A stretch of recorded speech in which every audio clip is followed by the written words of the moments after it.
Okay, and we are recording. Hang on tight.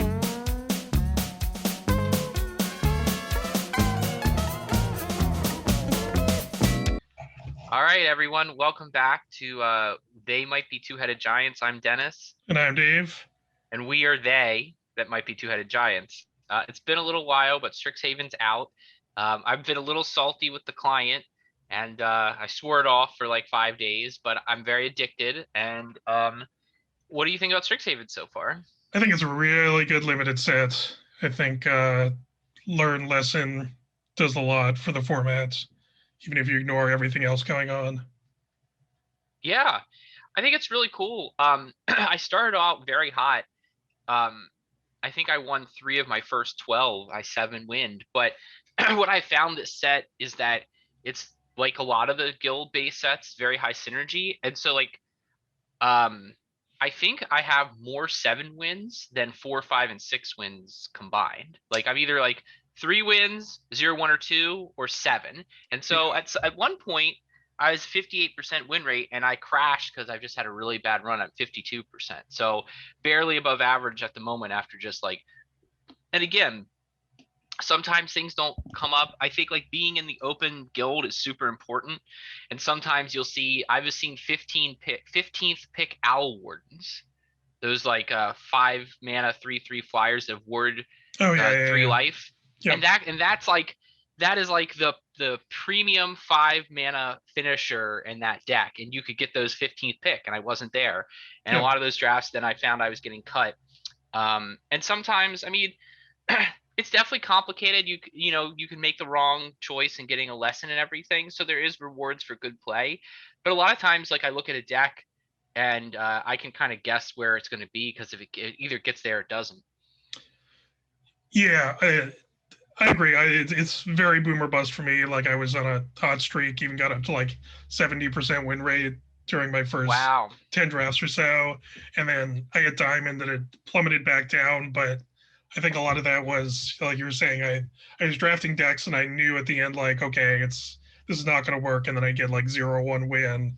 And that would happen a Yeah. few times where I didn't identify the correct college to go into. And so just ended up with this mediocre pile that got ran over every time. Yeah, and sometimes I think you can not do anything wrong and still not get there too. So, Yeah. and people's behaviors, like I've also started to play like really janky platinum decks that are like focused on like very undervalued cards that are still bad, but they managed to just get there against me. And so we'll see. Let's just, I guess, fire it up and see how this one goes. Yep. Let's do it. All right, let's see how we do. So I think what is your win rate? 4 wins would be better than my current win rate. Yeah. So because I started doing some amount of playing on my iPad, I my records aren't as good, but I think it's close to 60%. Okay, so we have to get to 5 wins for you, right? Four Yeah, wins for me, 5 wins. I would say 5 wins is probably a good, even like 6 to surpass. I'm gonna guess that we'll either like wildly exceed our average or wildly be under our average. I think we're still gonna probably be boomer bust. I would be surprised if we're at 4. Mm-hmm. I think we'll be at like 0 through 3 or 6 or 7. Makes sense.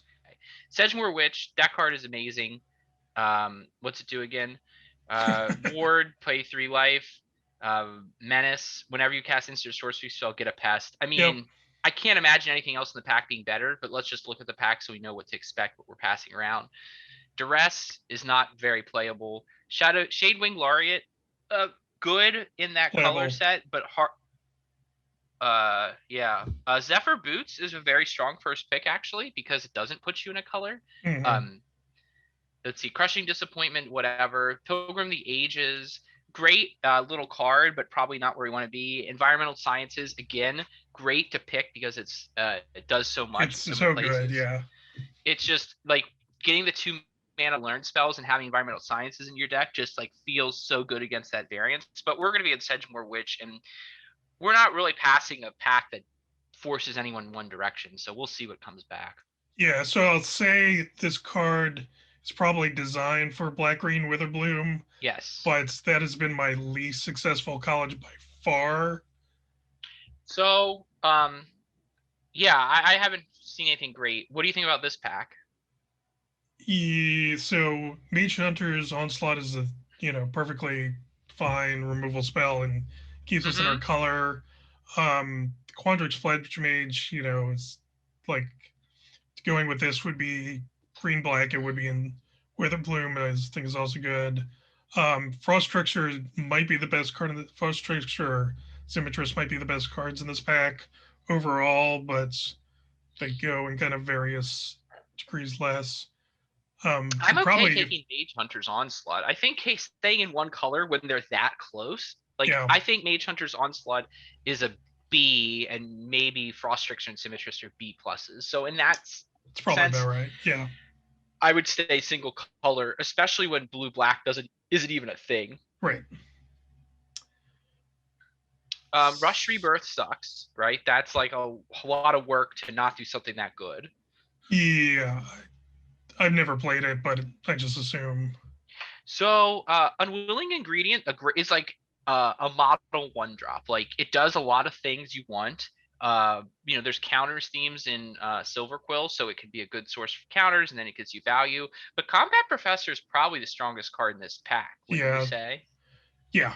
So It's been my I might MVP for just a lot of drafts, and I find being in black white with the starts. yeah. And Sedgemoor is best in uh whatever Witherbloom, but like just getting 1/1 things is like amazing, like for no cost. Right, Variant Mastery is a lot of text to basically say don't play this card. It right. doesn't ramp you to time that you care about. Um, Lash of Malice is a fine little 1 mana removal spell. Alan Shield Mage, like I said before, great curve topper when you're in Silverquill. Field Trip is maybe the best card in the pack, but I don't know that it puts me out of the colors we're in. And then Pest Summoning, Yeah, perfectly playable. Getting some lessons early is good. Where do you fall on this? I'd probably go for the lash just because of the cards we're at so far. Even though it's probably like the third or fourth best card in this pack, I just think it I think that synergizes well. Yeah, I think the lash is good here. I would probably go with the same thing. If we are owning Silverquill, then the Allen is likely to whatever wheel. Closing Statement, um, just a great card. 3 or 5 mana unconditional removal, Yeah, and gives you a counter. I think it's like a slam dunk here, right? very good. Yep, that's what I think. I think All right. solidifying us into Silverquill is good. Yeah. Um, so again, we're still seeing a lot of Silverquill stuff. Auxiliary Elocution is just bad. We don't want it. Um, the Campus is good. Lash Mouse is good, but Thunderous Orator Yeah, probably where we want to be because it'll work with our flyers, and we really want to focus on flying in this deck. yeah, and also two drops. Also, like you can get benched on two drops sometimes, especially Mm-hmm. because Learned Lesson is such like a later game kind of thing. Mm-hmm. That's having those early plays is important. Fracture is unplayable. We're Campus Guide, if you're going to splash, has some value. Field Trip, again, the best card in this pack, suggesting Witherbloom may have been open, especially the Yeah, Witherbloom Apprentice. But we're still seeing what we want, and I think Spiteful Squad is probably where we're at. yeah, I would say Spiteful Squad or Stone Rise Spirit, but The Stonerise Spirit, I mean, it can help your people take wing, but I don't know that I really want it that early. yeah, It does not. I think it's better in white reds because it gets stuff out of your Right. graveyard whenever you want it to. So Totally more agree. so because it's a two drop. Again, I think Yes. making sure you've got reasonable two drops is fairly important. I do like sending the signal though that there's no Silverquill. Like cutting off the Silverquill It's cards true. that are desirable. Like it does also help people see that maybe they shouldn't be in it. Because like if you can protect it, okay, here we are. Um, Dueling Coach is probably not as good as Alan Shield Mage. What have you found? Yeah, I agree with that. I mean, the fact that it's an uncommon and you do get some amount of synergies with it is fine, but Shield Mage is just a strong card. Yeah, Dueling Coach, I've never had the opportunity to spend time bumping up counters. Is my Right. what I've found. because I'm okay, this is a great wheel. The Shadewing Not Laureate is surprised, but basically, yeah. yeah, basically what we want. Silverquill Campus would also be great here, and Crushing Disappointment would be fine, but Shadewing Yep. Laureate is where we want to be. I might take the Witherbloom Campus just to leave the splash open, because we're not gonna. Archway Commons is like, I was gonna say, do you take Archway Commons or do you take Witherbloom Campus? well, Archway is gonna give us red, I guess, or green, but I Right. just don't see us ever splashing red. Do you?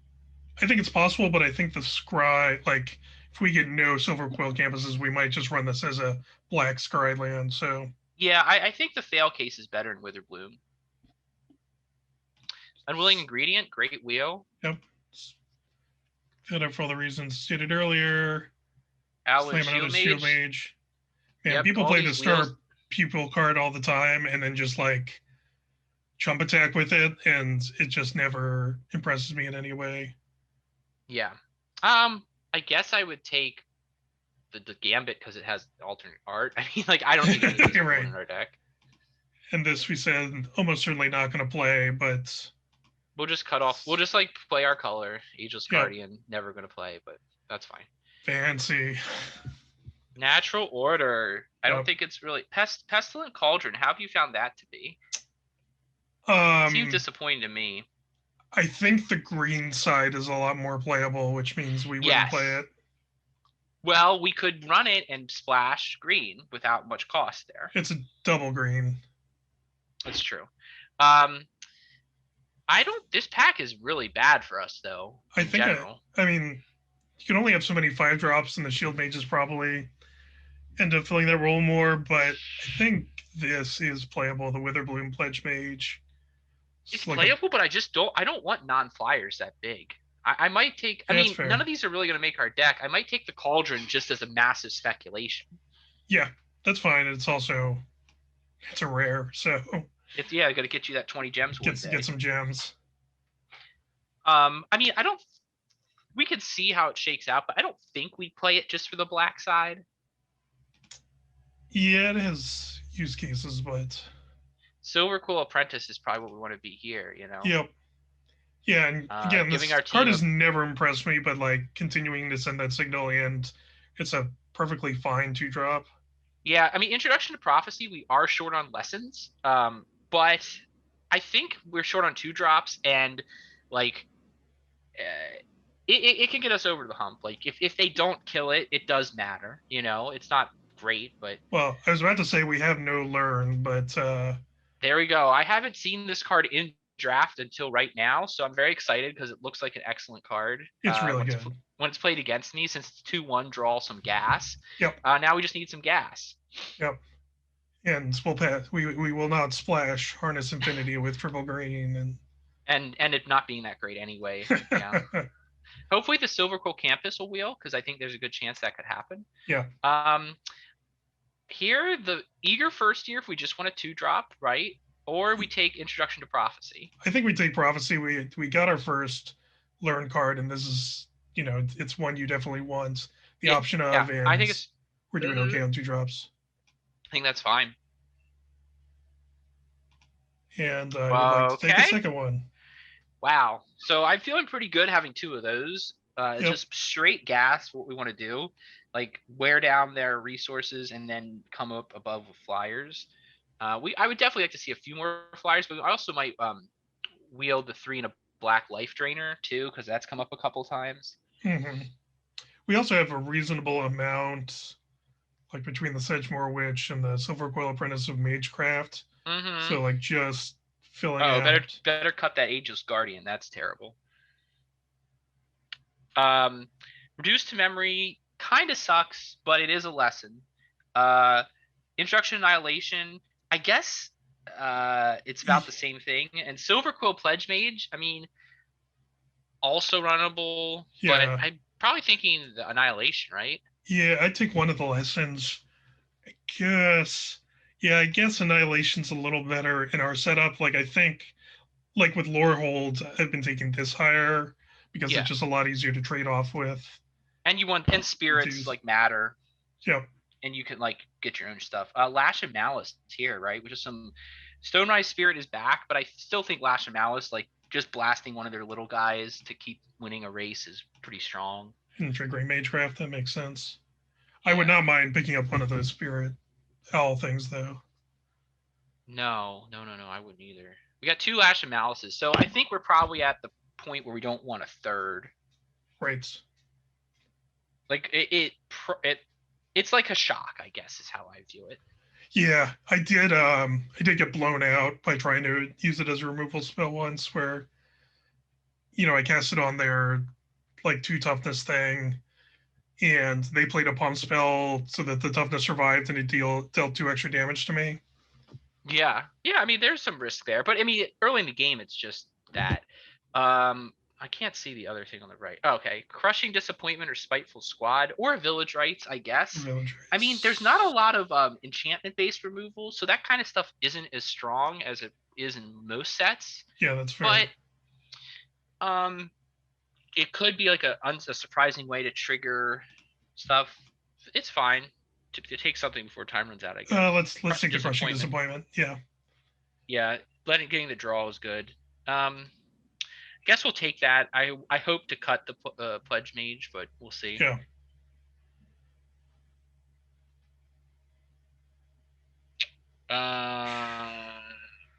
I think literally none of this is playable. Maybe Make Your Mark. I mean, yeah, it's conceivable we'd want another 1 casting cost card. We almost certainly wouldn't want a second Exhilarating Elocution.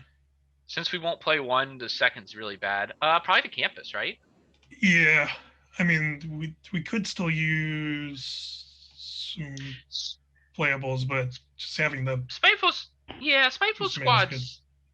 Yeah, I take the first year. Perfect. Spiteful Squad's perfectly playable, but I'd rather this. We still have a whole booster left. Yeah, Stone Eye Spirit, so they were getting some playables.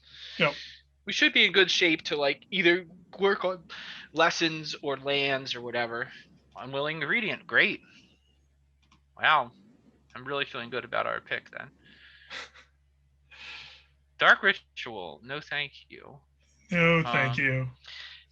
Inkling Summoning here probably. Just that's the lesson we want the most at 3 mana. Yep, I agree with that. And Silverquill Apprentice is something that's fine for us, but I think this is better. Yeah, and we probably we're in the market for some learns. The cheap learn cards that are out there, we're definitely in the market for.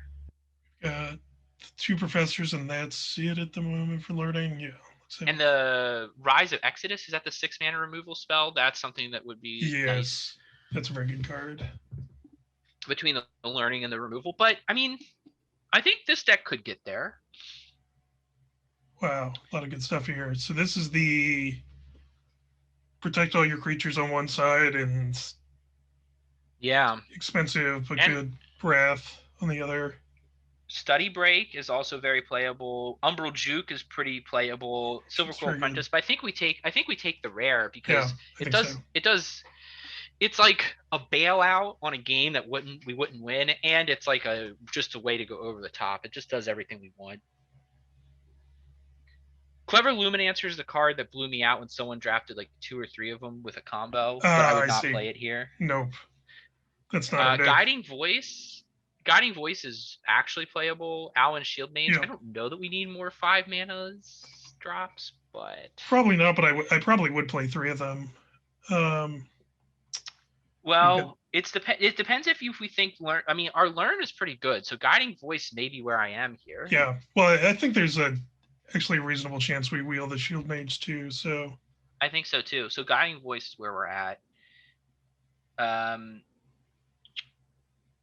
Divide by Zero is a great card, but not something in our colors. I might just go Arrogant Poet. What's our 2 mana? I think we've got tons of 2s. Okay. So I would actually take a second Annihilation here. That's fine. Yeah, I don't think we need more Unwilling Agreements. I would look for an Eye Witch if it came through. Study Break, Silverquill Pledge Mage, Silverquill Apprentice. Curve purposes, we take the Pledge Mage. I think that's our weakest curve spot, so let's take it. I'd play a number of these cards. But... Expel as well. Expel can be conditional if you're trying to fly in over the top, but ooh, hello.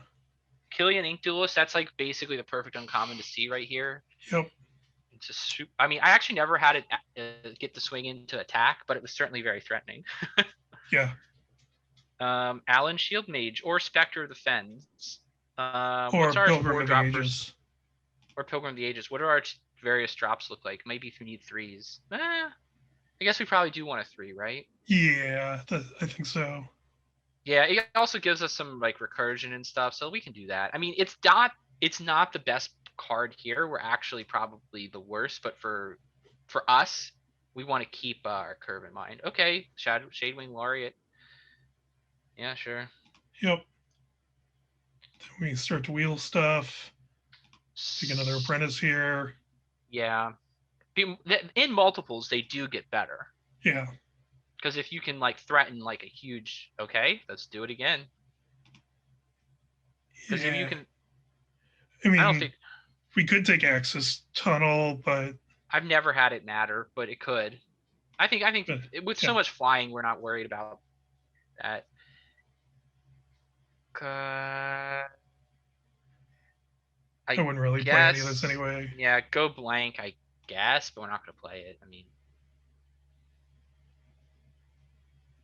There's Hunt, Arrogant Poets. do we want 3 unwilling ingredients? Probably not. Okay, arrogant poet, I guess. I don't know. Sure. I'm going to put it over here. And chance it'll come back in, but I feel like we definitely got there on our 2-drops. And yeah, for sure. Sedgemoor Witch, again, it's still going to be good because it's 3/2 menace with upside, but okay, study break, I think, right? yeah, I'm in for Study Break. I want more learn. I want more ways to win the race. Lore hold, that's fine. We're not going to use it, but And last pick, Shield Mage. there. I called that, right? Last pick Shield Sure Mage did. probably tells us that we were in the right color. Now, if we get there or not, it's another question. I guess let's put that in. So A lot of cuts needed. we're definitely cutting the Pledge Mage. Yeah. Yes. 1s and 2s where we need to focus. Stone Rise Spirit, probably we don't care about here. Yeah, I could cut Eager First Year as well. Yeah, I think those are easy cuts. And I care about the rest. I mean, we could cut an Apprentice, but I'm not going to just say out of hand that we're going to get rid of it. Our 3-drop slot's pretty thin, so it's not the place I would look to cut. And I think all of these are totally good. Yeah. I might cut the Spiteful Squad. We don't really have the token synergy playing on. I mean, getting tokens is good, but it's a little overpriced to slow down the ground assault. It can be a little slow. But yeah. I mean, we have a lot of cuts we need to make, I guess.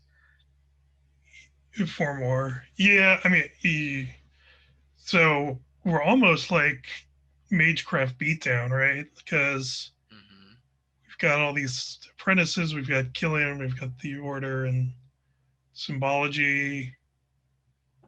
So yeah, and I don't want to play 2 unwilling ingredients. I might not even want to play 1, but we can. Well, if we remove both unwilling ingredients, is unwilling ingredient more up our alley or guiding voice? Probably guiding voice, so we can keep hitting our triggers and our learns. Yep. And just, is there anything in here we'd rather have than an unwilling ingredient? I don't think so. We still have 1 more cut after this. I mean, yeah, I know, but yeah, just real quick. So we've got 1, 2, 3, 4. Learn. Yes. Guiding voice, study break, 2 professors of symbology. And we've got inkling summoning, 2 introduction to prophecy, 2 introduction to annihilation, and what's this? The red white spirit one I think is upper right. I can't see it. We don't have 1. Oh, okay. So we have 4 lessons. 4 lessons, 4 learns, fine. Yeah. Yeah, that's fine. I mean, I guess it means our guiding voice is less important. We don't have an environmental sciences just to like smooth our curve out. So do we care? We don't really have 1/1 counter synergy. Right. So is it an instant or sorcery? I forget. Got Sorcery. confused. So it's really, do we want to learn card? I don't think we need it that bad. Well, I think But the so right, Silverquills works it's well. a cheap spell for all of our magecraft, Mm-hmm. which That's I think we true. are lacking a bit.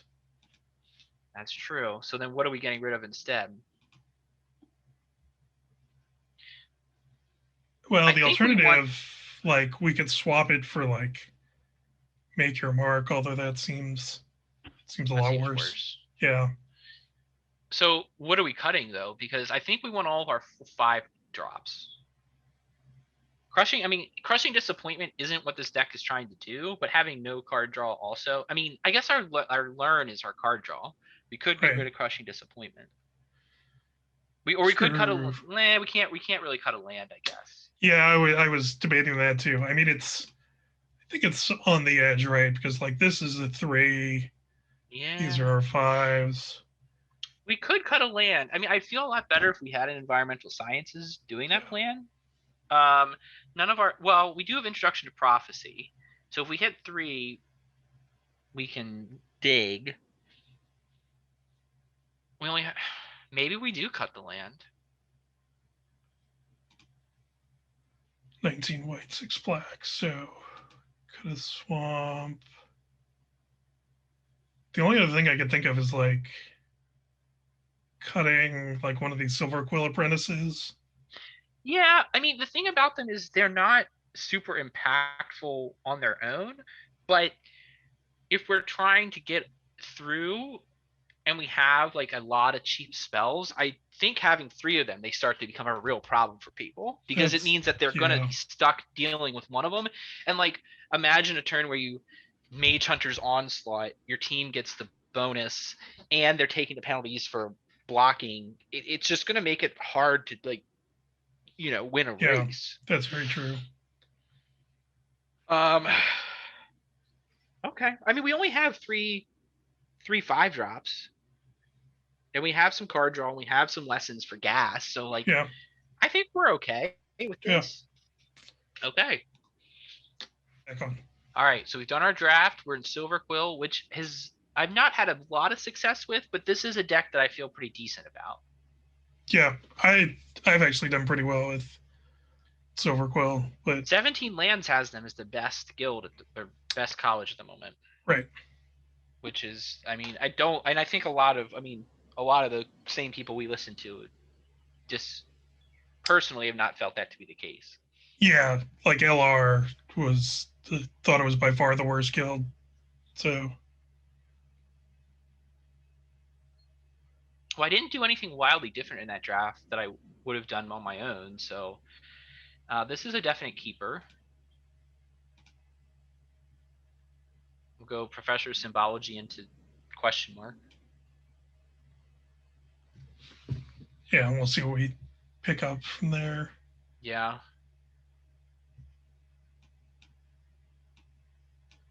Yeah, probably Symbology over Silverquill. Yeah, I think there's a good chance we just trade these off. Yeah, if they all attack, we would make that trade. I don't Kind know. of want to take prophecy in case we needed land drops. Yeah, I think that's what I would do because we have plenty of 3, so we don't need the Inkling. Normally, I would suspect the Inkling, but we don't need that here. So, Yeah, and I'm happy to trade off the Symbology with the Leech Fanatic. I mean, they're gonna get their. hmm. Oh, I probably would have attacked with there because they would have gotten I a counter. I definitely would have attacked there. Do we want to do the Sedgemoor so we can? Start cranking out some. Yeah, I mean, because our plan is if we don't hit a land drop to do Introduction to Prophecy next turn, right? Yeah, it's true, and we gotta like break this combo up. So Right. Because now their blood research. I mean, unless they have a way to gain life right now, their blood researcher now doesn't have. Well, I guess we wouldn't block that way anyway. But right, yeah, if we played something crappier. if we don't see a land, we Introduction to Prophecy. If we do see a land, are we still going to Introduction to Prophecy? We could just like double spell. We could double spell. I mean, the Silverquill Apprentice won't be out, but we could double spell for 2 tokens. or we could just drop the Shade Wing. I mean, we've got a lot of options. I think it'll depend on Yeah. what they're going to do. Right now, they're not doing anything, so it's hard to say what we should do. Them not attacking last round is very Seemed strange to me. seemed But bad. yeah, Doesn't the Blood Researcher 2/2 menace with +1/+1 whenever it gains life? yeah. Okay. Putrefy. Wow, not attacking here either. So I guess we Introduction to Prophecy, right? I don't know. I kind of like What? Silverquill plus Guiding Voice. You don't think they'll trade? Or I don't think it, we need to attack. Okay, that's fine. So we Silverquill, make it bigger. Yeah. And then we get the Inkling.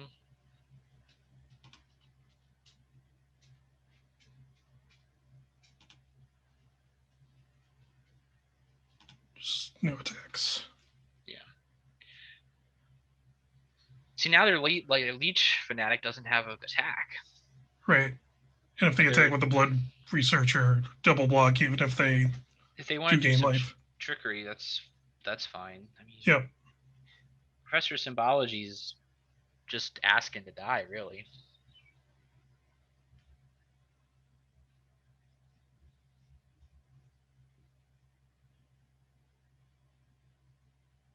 Okay. See, I don't know when they drew that, but it seemed like trading the Leech Fanatic off for a counter was way stronger. Okay. Are they just going to keep hitting us with Blood Research? I guess they are.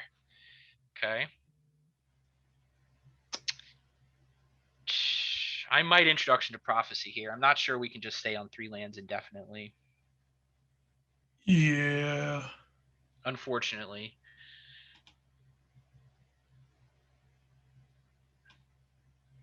I think we still, well. I think we take the land and then we get the Symbology, right? Because it seems like this game is going to be a grind. So just having a spell in hand, 2 spells in hand seems strong. We don't really need much more than 4 lands at the moment. Because next turn we can Killian and then Study Break. Yeah. Just to hold the line. Or just Killy and then Symbology. Yeah. Depending on what we want to do, yeah. Okay, now they're attacking. They must have the trick they want, but that's fine. Let's show me what you got. Yeah. Probably the. Sure. What? they 2-for-1 themselves. They 2-for-1 themselves. And. Huh. Okay, well, it feels like we should be able to stabilize. Right? I mean, the only card in their hand is the pest thing. The pest thing they just got. Okay. I guess. Yeah, I think that's what we want, yeah. I mean, it's that or discard a card. Right, which, trying to hit lands is not unreasonable there, but. No, it's not. But we still have action. Right. Okay. You got it.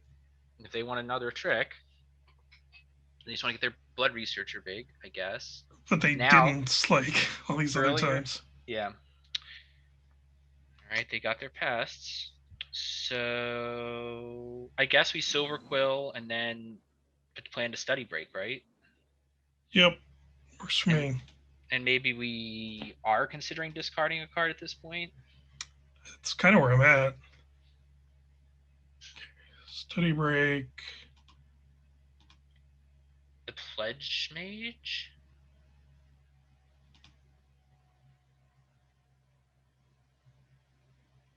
What are you going to chuck? Annihilation or the Pledge Mage?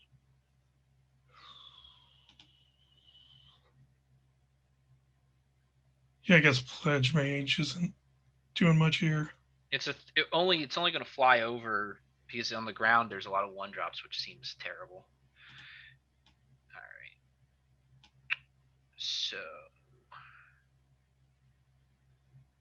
So we can actually cast this for 3 because of Killian. Killian makes it cheaper. Yeah. Or we could just play out some more things. Why don't we cast it for 3 and swing in with Killian, and if they double block, Lash of Malice one of the 1/1s. Well, in that case, we ought to get in first, right? Well, if Killian dies for some reason, we can't do it at all. Yeah, but we don't want to give them an extra card. Oh, to handle Killian? Yeah. That's a quizzical move, too, because now we're winning a race, but okay, well, sure.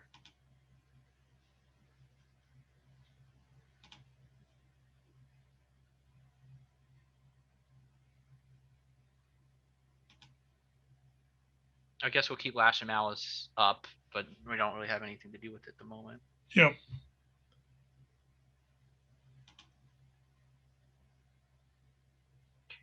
Next turn, I'm thinking the Shadewing Laureate and Lash of Malice in the. Okay, so that's problematic as a win con potentially. Yep. But again, with our life linker, I'm feeling pretty good.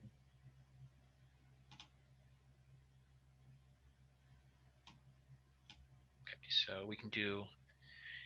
Do we want to Inkling Summoning first so that our guy gets bigger?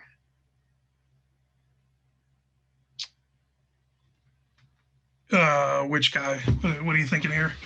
I'm thinking if you swing in with Killian and we have our Lash of Malice up, I mean, if they're willing to blow through their board to kill Killian, I think we're fine with that, fundamentally, right?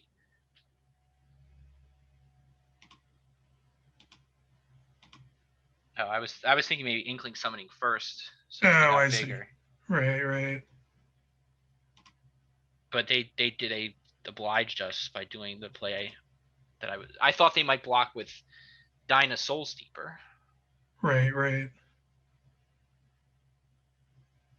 Even so, it gives us some life. It gets through their combos. Yeah, I mean, they are somewhat draining us without the lifelink, but as you said, they're also like losing their board in the process. So now the Shadewing.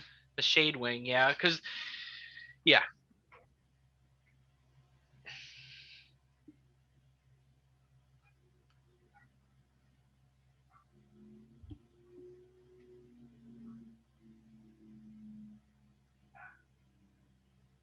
I think we dropped the Glyph Weaver.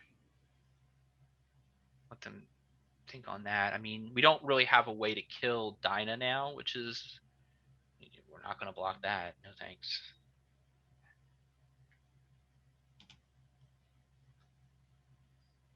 I was thinking about the double block, but yeah, I mean, if they double, it's possible they have like a bad trick plus eating that thing or whatever.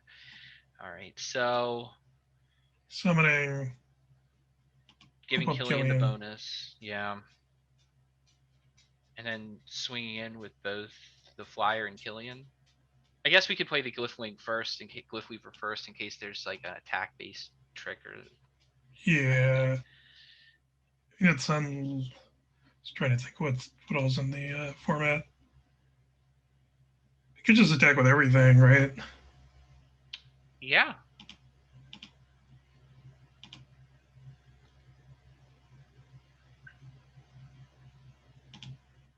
No blocks. Okay. Again, that life gain's pretty good here. Yeah.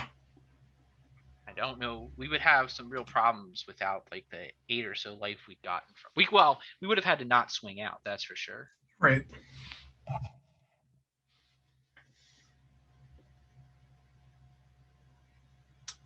Okay, they topped a card. Now they're looking at their graveyard. So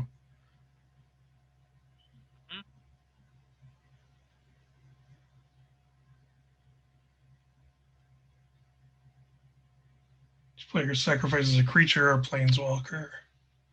Either the Silverquill, or you could sacrifice the Inkling to make things bigger. Something bigger.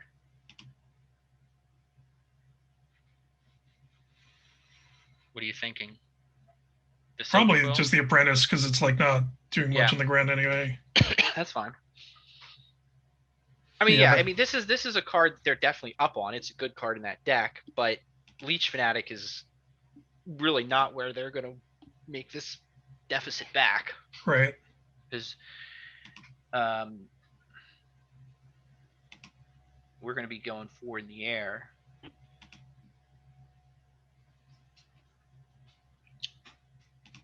Yeah, just hit with 4 in the air. Yeah, I think that's fine.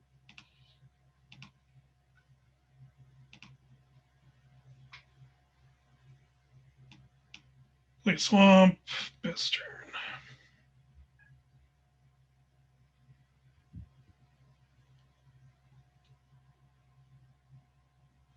Yeah, I think they would have had us really on the ropes if they'd been aggressive with their first Leech Fanatic.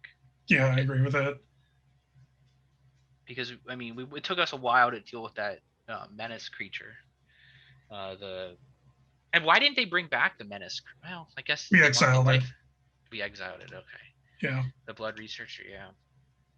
Yeah, they only had Leech Fanatics to get. Mm-hmm. Mm-hmm. Although, in that spot, I might have just Kidoki. I guess block the Leech Fanatic, and they can sacrifice the Leech Fanatic, and whatever. Yeah, I thought it might be something like that. I guess we sacrifice our Glyph Weaver so that he doesn't get the life. I think he gets it anyway. It's just you gain 2 life. It's not His life link wouldn't. His life link won't trigger though. right. Right. Yeah, that's true. His trick triggers, but his life link doesn't. So that's another 4 whatever, a trigger from Dinah and from the life link that we don't have to worry about. And we have indestructible in case there was something else he was thinking about doing this round. Yep. That's Wow. that's a quizzical move. Oh, yeah. I guess that makes sense. Yeah. Yeah, he brought it because we exiled it, but it was still worth it to not get the life link. And then Killian minute gets it. upkeep. Okay. So we do need to draw something at some point. Okay, here we go. Combat Professor, perfect. We'll probably send in our token, right? Because it's the worst blocker of the bunch. Unless, yeah. Could send him both. Good for 5. Because this has vigilance and it can still. Yeah, that's fine. Trade off. Yeah, and if it trades off, we do get a counter.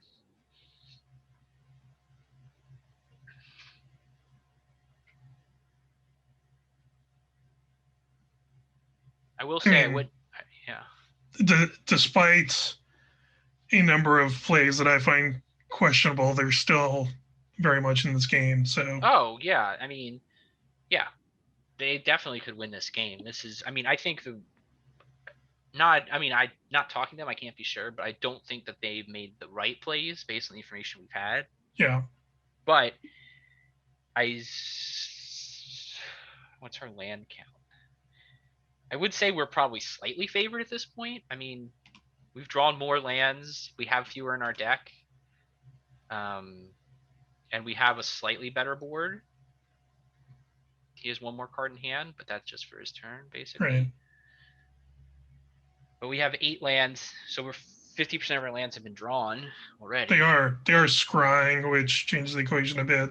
Yeah, if I was going to say actually, if we'd gotten our dual land, I would feel better because we could be scrying on off turn as well. Okay, I mean, we have all the information, so he's probably not attacking. Okay, that's not what we need. I guess we send in the token again. We probably don't want to we don't want to leave shields down though, I don't think, do you? No. It's also obviously depends on. I mean, next turn we have lethal. Yeah, exactly.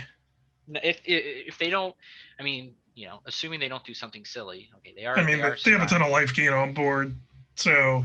They do, but I mean, having to sacrifice things to stay alive is not necessarily the place they want to be. Right. Throwing away cards for 2 incremental life gain. Okay, so they didn't see what they needed here. They don't have a ton of mana either. I would definitely feel like we could close this out better if we drew a spell. Yep. So they can. Let's just try to trade for the Leech Fanatic with the token, because then we'll also still get a counter. Yeah. Now keep in mind, like the Witherbloom is going to drain us, and she's going to drain us. So I mean, it could be okay. Never mind. Yep.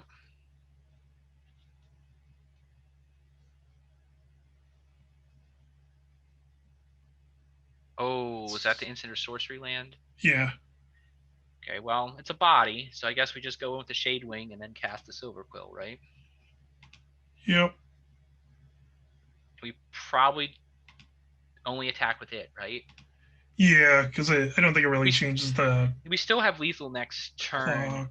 unless they start I mean, like if he's having to sacrifice his creatures to stay alive, like I know it's not technically lethal, but that's just like an untenable way to pull out of this game. Yep. Upkeep scry. Mm-hmm.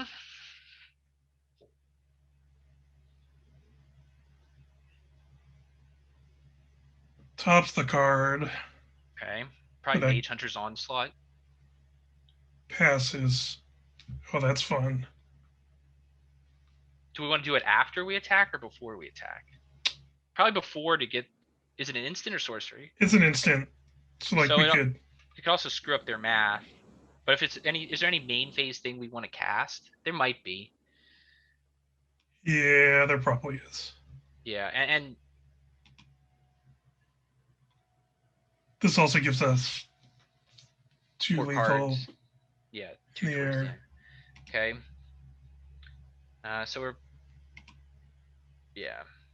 So we will swing in the air for lethal and see if there's anything that he has as response. Knowing that we're going to throw down an Allen Shield Mage, which should they make it can't actually target. So yeah, I think that should make it exceedingly hard for them to win because like we either swing in for lethal or he dies trying to kill it.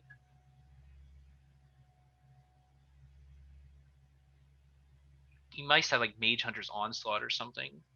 Is my it's guess. sorcery. Oh, it's sorcery. I don't know. There's like a rare 4-mana exile thing. I mean, maybe he's thinking about triggers he can do with Dinah, or maybe he's being Yeah. salty. These are all possibilities. I mean, Okay, we got a bunch of timers to run through, I guess. God, I don't know, man. I don't feel like this game was like we didn't draw anything that crazy. No, and yeah, this is not a game to rope out and be salty about. I mean, none on the really, bar, but it's like more understandable in some games than others. Yeah, I mean, I think some people also just like stare trying to figure out how it all got to this point. Right. But like, they're like heads in their hands, like. Okay, Nexus. All 30 of our viewers are gonna know you roped us. 30 is generous, but yes. There are dozens of us. Dozens. Oh man. I also have emotes off, so they could be like good gaming here, and you can say good game if you want. I don't know how it works if I have it turned off, if it still goes through or not. I mean, I don't think they. I mean, they just didn't seem to have a game. I mean, I'm like their Leech Fanatic plan didn't seem to really be like something they committed to. Yeah, I mean that was like the start you want as Witherbloom, but you like press that advantage early. It does feel bad to have Professor Symbology give you someone a spell and then trade off, but like it's not the situation will not improve with time. Yeah, I mean your 2/2 lifelink on attacks does not get better as the game progresses. And also, they just had the like 2/2 menace for so long. Like it could have just still been clocking in for 3 and 4 that whole time. All right. Okay, have an opponent.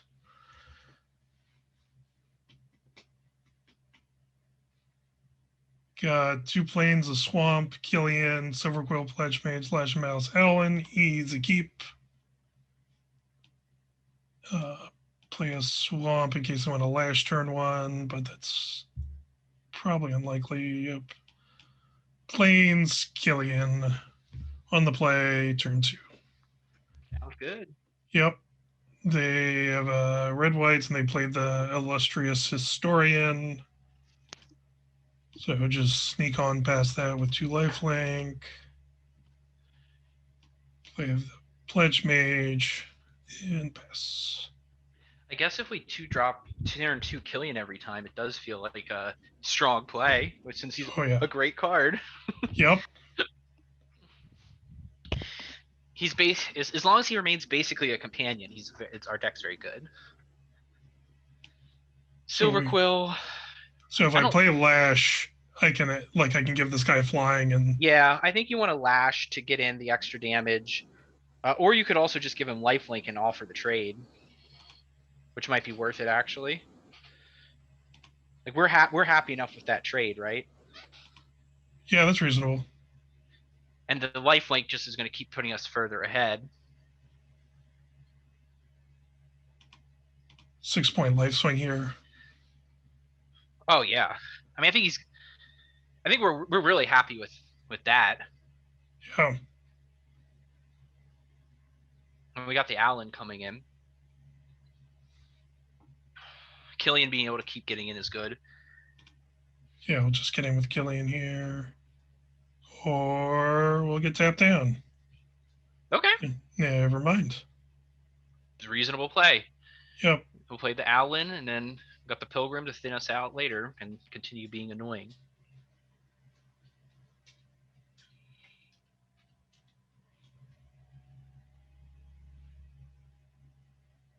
Annihilation, sure. Yeah. I mean, they may play it on Killian, honestly. Yeah, I know.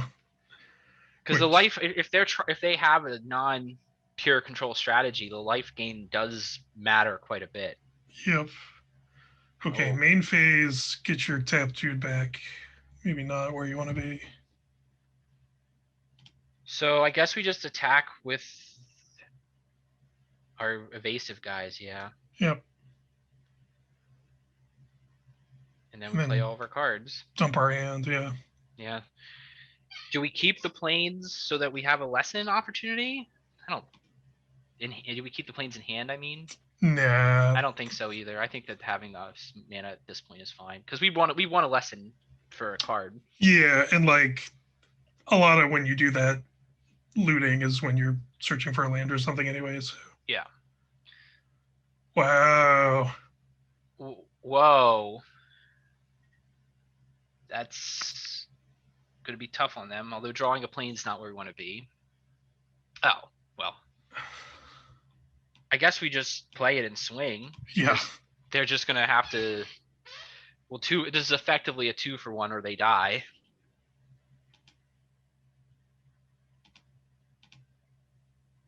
Well, they could block 1, I guess, if they wanted to, but I don't know that makes sense.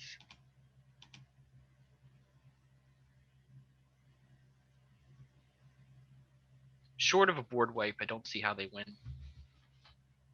Okay, they'll have a thing. So they get another token back, sure. Okay. Okay, that's a decent start for them. Sure. But yeah, they need like 5 bodies here. So we just swing out again, right? I think we just swing out again. Yeah. So I don't think they have the bodies to do it. Yeah, I mean it's not lethal, but yeah, if they block everything, they're not. If they block maximum creatures, they're not dead. But we've done a major trade. We put them at 1, and we probably catch the witch. Yeah, because it's more two evasive creatures. It's gonna be tough for them to make a comeback. Yep. Yep. That'll do it. Whenever I'm like having a down spell like that and we record, I'm always like, maybe there's something I'm missing. Like I'm fundamentally doing stuff. So it's like it's like on one hand, I'd like to have made some kind of mistake or like fundamental misunderstanding of the format so I could improve. But on the other hand, it's like reassuring that like it is perhaps variance and not Right. like me being just like very, very slow to pick up what cards I should be drafting. Yeah, I totally feel that. There are Because times when it just feels like,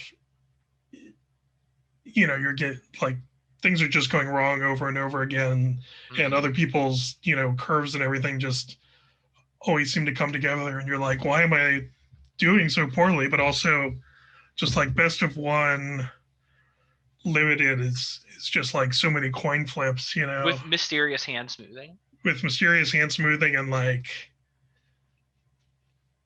you're the you're getting matched by rank primarily, so you Okay, never here we know. go. Here's a problem. We got Yeah. one castable. Ugh. I think this is a marginal keep, but I could be persuaded to mulligan. What do you think? I'm with you. Marginal keep. Yeah, I mean, like, I'm really hesitant to mulligan Me too. ever in limited. Like, Yep. it just feels like. I mean, it really sucks when we don't draw all these planes and we just die with cards in our hand. But it Yep. also feels like starting the game down is real down. Like, it's Yeah. not just something you shrug off. Okay, so we play that sucker. It's the worst best land in our deck to have drawn there. Yes, true, but I'll take Oh it. boy, that's gonna die. That card's we gotta kill it somehow. But I guess we do the pledge mage, just spend our mana, or no, we do, yeah, because The, we're not gonna. If they it's want to gonna be send it, really tough to block this with a two yes, three. yeah, we wouldn't send it in with we wouldn't risk it with a 2/3 with 3/1. If they do double spells, so be it. Right. Um, all right, this turn. Okay. We're geniuses. Yeah, really pays off. Do we professor symbology and or do we selfless glyph weaver?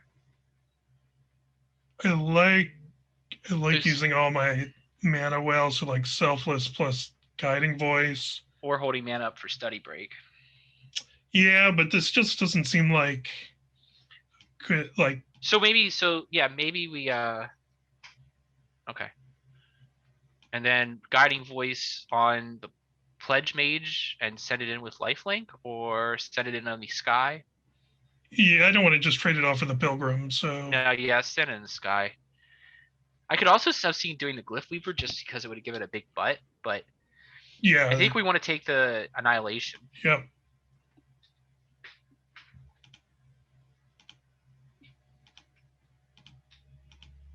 And then this will encourage them to do a big alpha strike that we just won't block.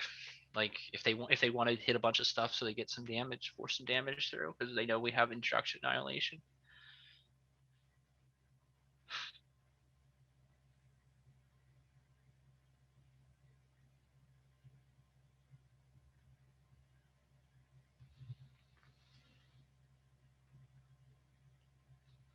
Mm-hmm. Sure. Yep.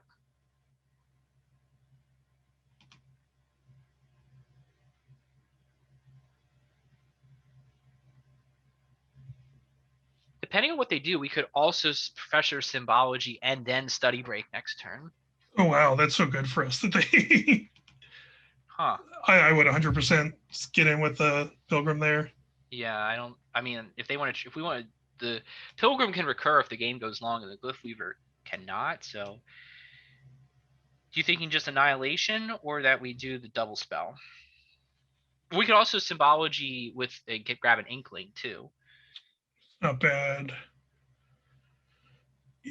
Yeah, the only thing I'm worried about is them having like the hexproof thing here with three white open. Yeah. So that makes me want to do a double spell. Symbology, inkling, and with the glyph weaver too, and more creatures out means we can try some tricky blocks and like have a punch out with the glyph weaver giving us indestructible. Yeah, that's a good point.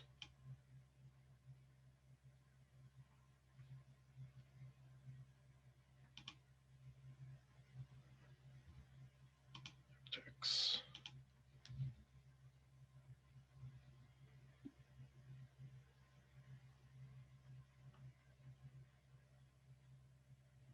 The lash was the only thing they played last turn, which Yeah, that's not a very good use of mana. yeah. I mean, it may have made sense for their hand, right. and they may have wanted to keep up a hexproof thing, like you said. Yep.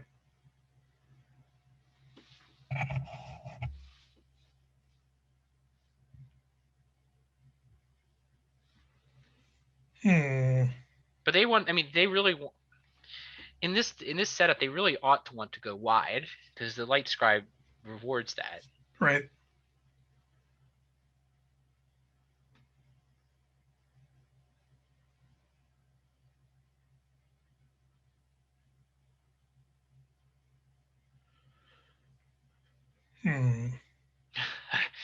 I don't know what they're considering. Okay. So we could do like Glyph Weaver on the Ages and then double block the Light Scribe. We could just take it. I kind of want to double block the Light Scribe with the 2/3 and the 2/1. So then they need to have, well, Then it basically ends up being at worst like a 1-for-1 if they do have some pump spells that. yeah. But We could also just take it and plan to annihilate them next turn. yeah, but if we force them to like Do a get a bunch trick of shit out of their hands, Yeah. I think it becomes better at that point. Actually, yeah, maybe all 3 home 1 is right. Because if we're gonna plan to give them indestructible anyway. Right. There's no like blowout thing here. It's a worse a 1-for-1.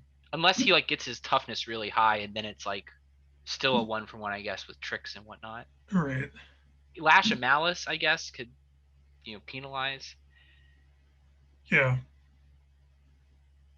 Do we Glyph Weaver? Do we keep the Glyph Weaver to protect those two, or do we just let it go that way? I mean, if gains indestructible.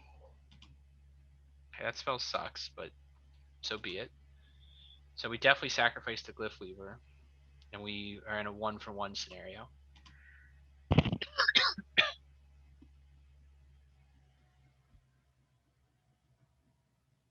They did a spell for a Glyph Weaver. Yeah. Now they may still have stuff up, but pardon me, we just have to try it.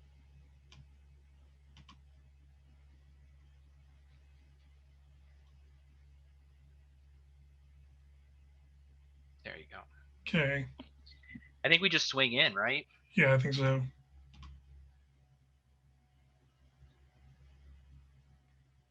If we draw land next turn, we're just going to study break and scry. We got action. Worst case scenario, we still got action.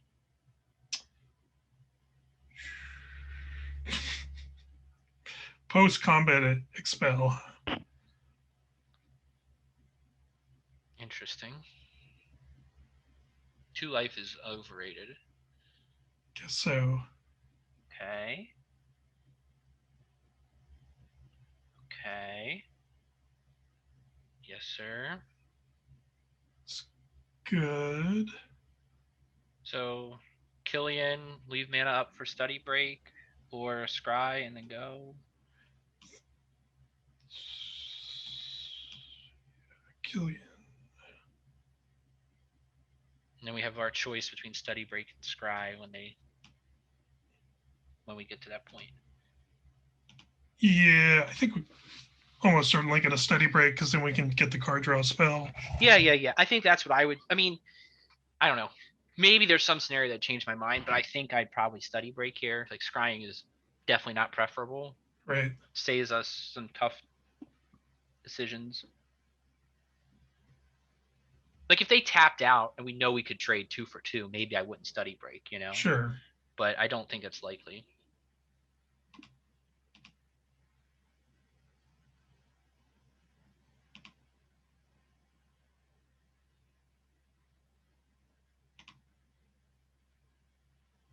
There's our favorite. So you can Should go. Silverquill, Prophecy, Killian Yeah, attack? we're on the same wavelength. Yeah, getting that extra life is going to help us win the race.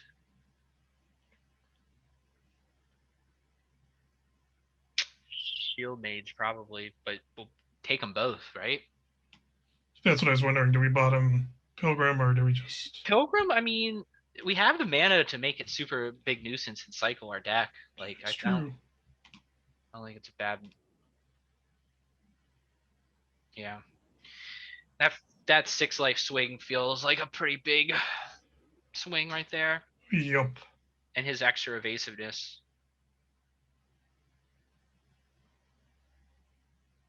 We have 7 lands right now. Yes. I'll trade off with the Professor's Symbology, sure.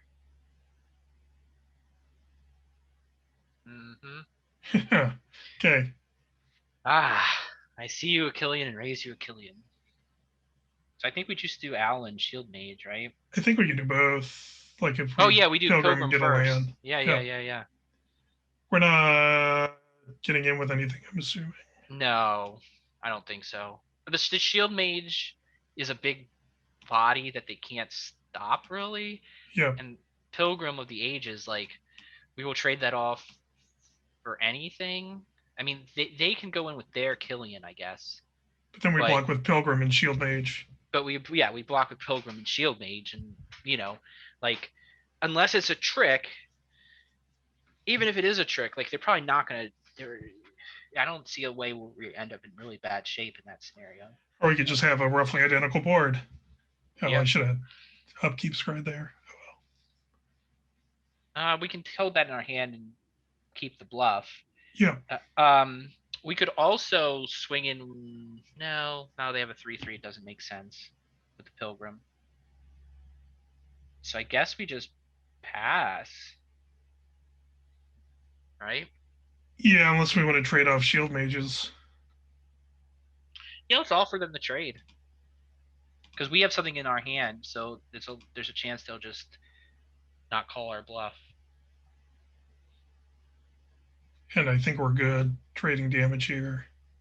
Yeah, we're ahead, and we both have the same lifelink potential. And yeah. And it's holding priority because of the Scryland. So yeah. It's fine.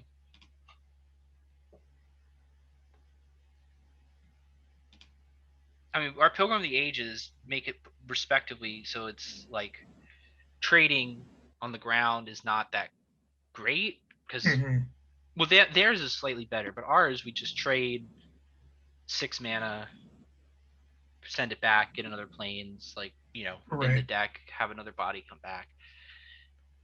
These are like virtually identical boards, effectively. Yeah, I mean our board's slightly worse because they have a counter and they have a 3/2 instead of 2/2. But as far as like they all trade off with our things and vice versa. So yeah. Now if we get like a Lash of Malice, then we go in with Killian and see what happens. Yeah. They must be very, very. I don't think they're doing anything salty. They just have a complicated thing going on. Yeah. Or they drew some card with like a lot of options and. Okay. Just don't forget our scry. Yeah, there we go. Yep. And I set the stop as well. Don't want that. Boom. Our scry land is actually the best part of our board.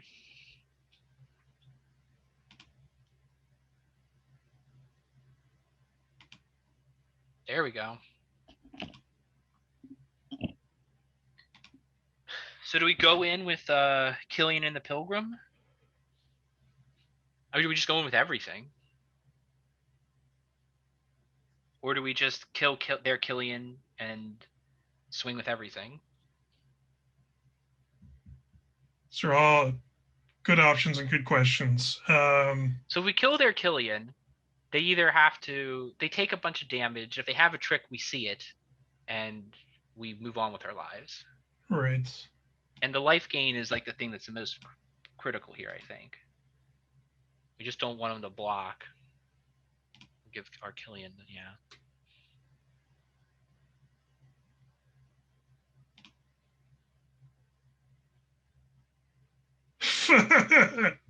To Fairy's protection. Okay. So, but they can't block now, can they? Their life total can't change. So there's nothing to do. Okay. All right. Well, we learned something valuable here today. Yeah, sure. I mean, there was no way either of us were going to predict that. No, but I think that play, I mean, drawing out the protection, I mean, Yeah. that spell is not that great. Effectively reads as a like fog and a counter spell. Fine.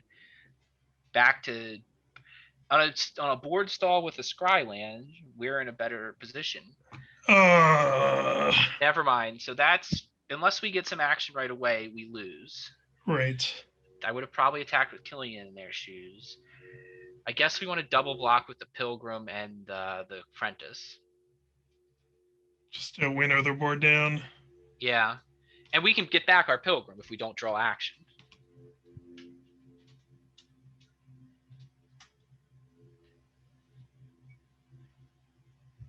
So we don't scry then? I don't think we scry, because in worst case scenario, we cast our Pilgrim. Which is the worst case scenario.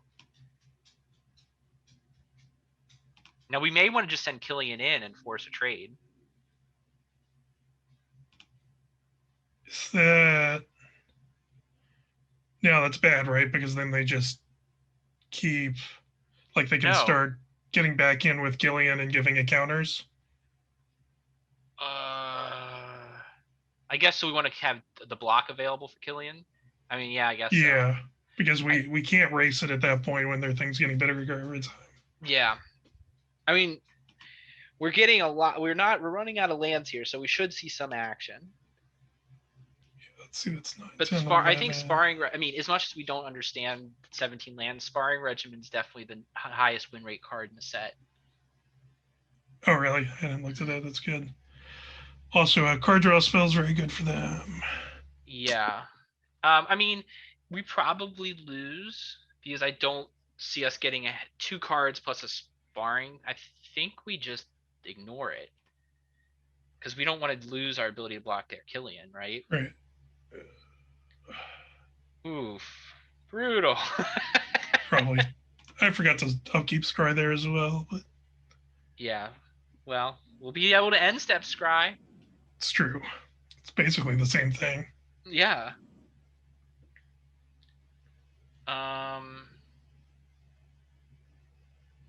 So yeah, you have a stop set.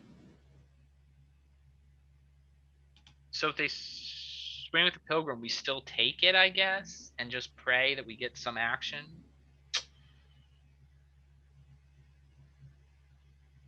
Well, if they just get in with the Pilgrim, we probably scry that and then decide the block and then... So they have, what, 9 lands and we have 12. I mean, we don't know what's in their hand, but we have at least 10 on board. Yeah, if I'm then, I'd probably swing in with both and make Killian bigger. As 2 for 1 on us here seems pretty reasonable. Yeah. Yeah. I guess we take, if they make Killian bigger, we take the double block, right? But the question is, do we scry? Because I guess we do. I mean, we can still Pilgrim twice. That's not going to do it.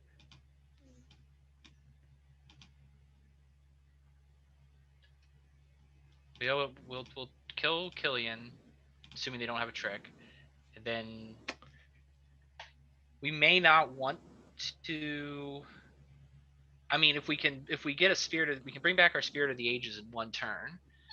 So we can stop the Pilgrim of the Ages, but Yep. Now we just have to... Yeah.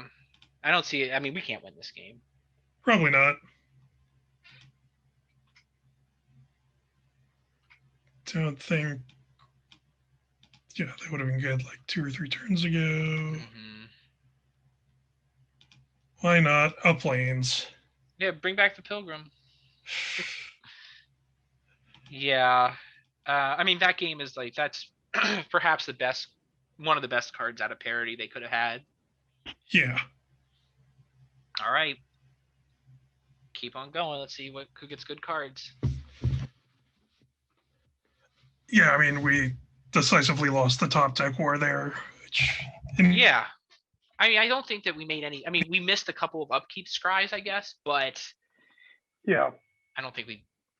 That's a keeper. Yeah, it's a keeper. I guess we probably will just plan on playing our Pledge Mage on 3.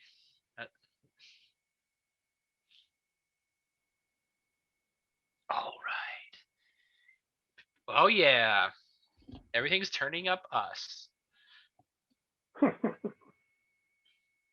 How's it gonna feel when you trade your Pledge Mage for a 1/1?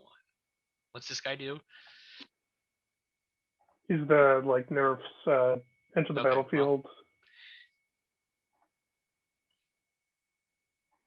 get ready to flood.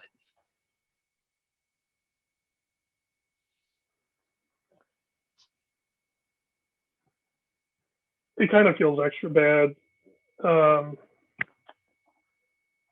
when you flood with flames and you've been playing the Pilgrim.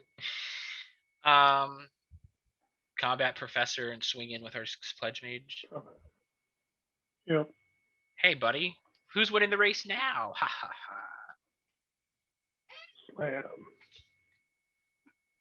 Also, would have been funny if they had expel there. I mean, fine. Well, we didn't have anything tapped because of Combat Professor. Yeah. We screwed their expel play. Oh, the mirror. Yep. I mean, we may be wanting to study break here just to get more action. Yeah, probably stuck study breaking on our next turn. Huh. Ouch. Do we study break now to do the Inkling summoning? Yeah, I guess so. It also gives us lifelink. Or the card draw. Or the card draw. One. Sure.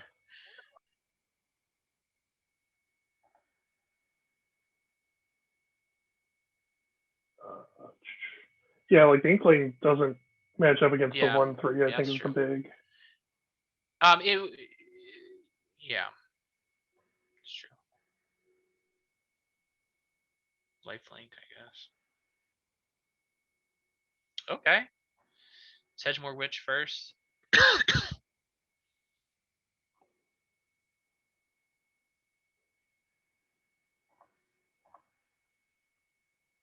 I mean, again,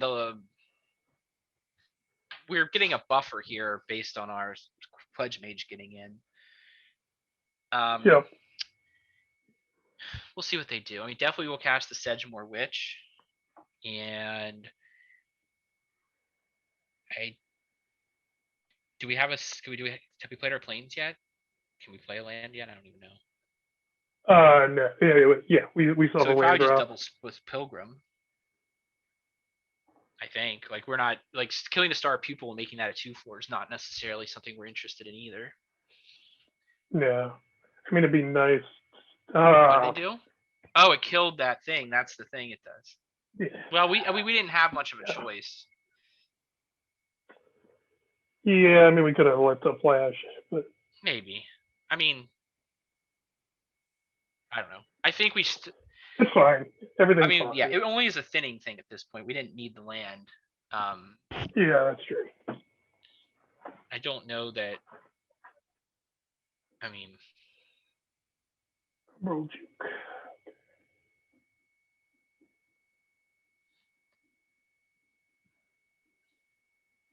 I don't think we were gonna Rise of Exodus. Yep. Yeah, I don't think that we were gonna Lash of Malice that turn anyway. You know.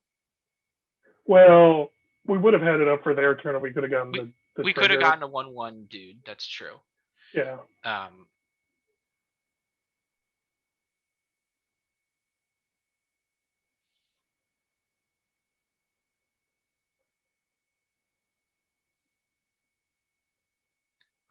probably gonna lash their. Oh. Lash their inkling, gives us flying.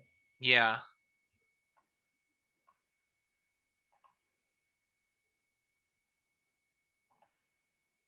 And then if they do trade, then we'll lash their pupil. Or we just hold up lash. Yeah. Yeah, I think we just let it go. Well, if we could get the life, we could trigger life gain, I guess, and kill the pupil. But I mean, if they cast a creature we care about, then we lash on their turn, you know? Yeah, and we're at 18, so. Yeah. They have a bunch of stuff they can get already. We'll probably lash their rescuer now, right? Lash the rescuer and trade with the pupil. Yeah, I was just gonna. Oh. I was thinking that since we don't have any action, we could always bring back the pilgrim. Bring it back. That's fair.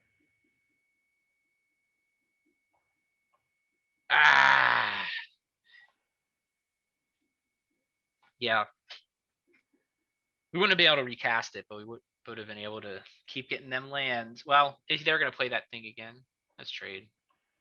Yep. Like, I mean, I wouldn't do it if they had the flyer, but sure. Yep. They're not gonna play it pre-combat or anything. Right. If they cast that thing, we probably want to do the. Well, I guess it doesn't matter.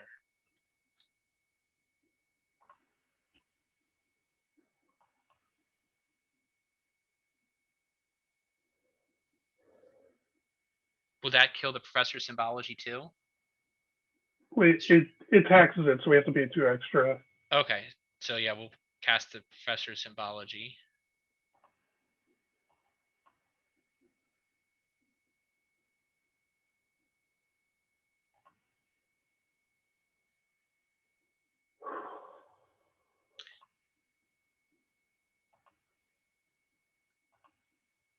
The inkling? Yeah, because we can cast nothing, that. Nothing we want to kill either. No. We cast the inkling, and the next turn we can play the tax on the pilgrim. I should probably just play this because of the tax. Yeah.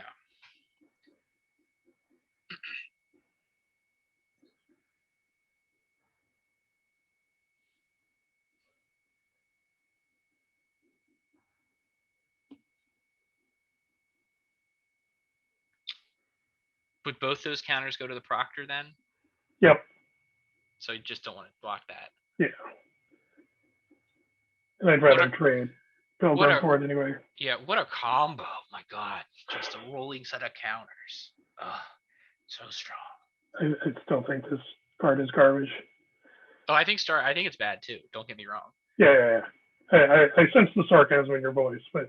So Pilgrim, pay the tax, Silverquill. Yep. They didn't exile anything. That's interesting. Oh yeah. This is called priming the pump. We got so much gas now. Silverquill.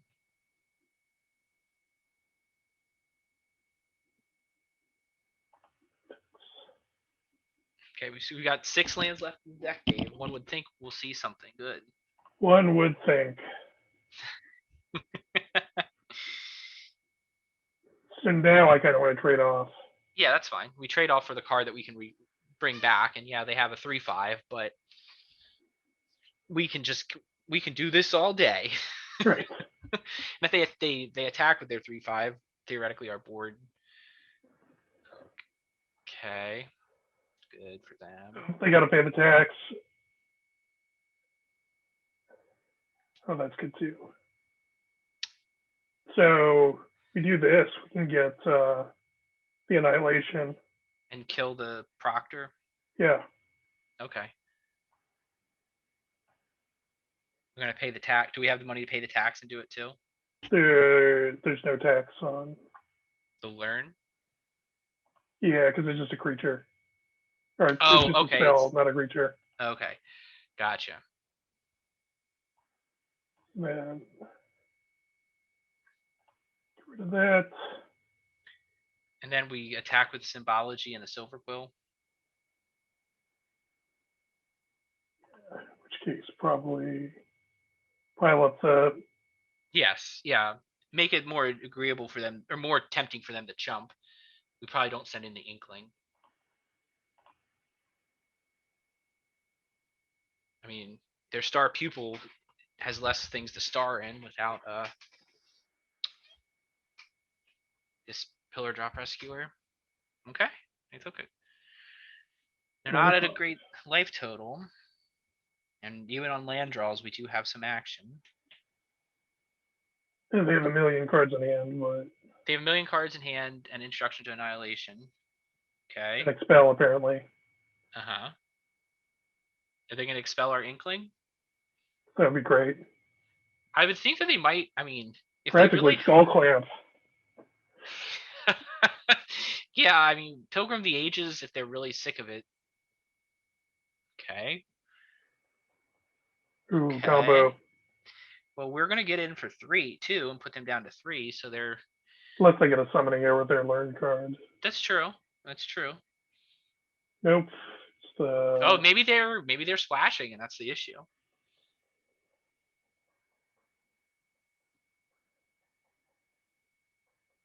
Okay. Huh, I would have thought they would have just cycled, but okay. So we'll attack. We'll cast the Shield Mage, right? Oh, yeah. Yeah. They can annihilate the Shield Mage, but then we have lethal on board.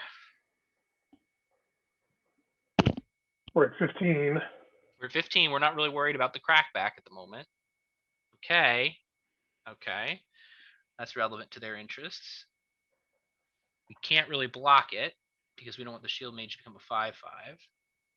That's funny. We can pay the backside. Yeah. That good. Oh. Should we? It's probably just better to play the front, right, and just give indestructible. Play the front and attack with both things. Yep. Well, do we want to attack with both things? Yeah. Yeah. Because they either trade, they don't trade. I guess we would trade the Glyph Warden for the Inkling, right? Or would we just let it die? I think we just let it die. Yeah, that's fine. And then we'll play the Pilgrim of the Ages. Well, we get it back. Can't play it this turn. Right. Yeah, I mean, we trigger it. Yeah. I mean, if they target the Allen Shield Mage, they die. If they chump block it, we Glyph Warden. We're not going to be suckered into having the Star Pupil blocked. Okay. I guess we just want the card, right? Yeah, they have 1 card in hand, I think. And if they target it, they die. So we'd rather draw the card. One of the best draws we could have had. Correct. We don't block. Sorry, Pilgrim of the Ages. Something better came up. And then this is lethal. Yes. That is a depressing way to lose, but it's a thing. Yeah, it's a thing. But we draw action from it as well. It's a thing.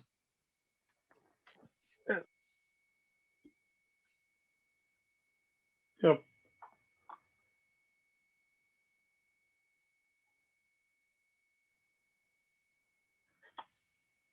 Two planes, basically nothing castable. We're on the draw though. Black Source. We can guide, if we had environmental science, we could guiding voice their creature in desperation. Right. I mean, I'm okay with either. Like, I hate mulliganing, but there is nothing castable, so. But we have a draw. We're on the draw. I don't know. They mulligan. I don't know if that makes a difference. Oh, let's keep. Now they're going to curve out like 1 into 2 into 3. That could happen. Okay. Instead, I'll just keep drawing black cards instead. Mm-hmm. Okay. Okay. So here, I think we loot. Yes. Um, What do we loot? probably The just Silverquill? one of these apprentices. Yeah, that's fine. Oh yeah, we're so good at this game. Oh yeah, there we go.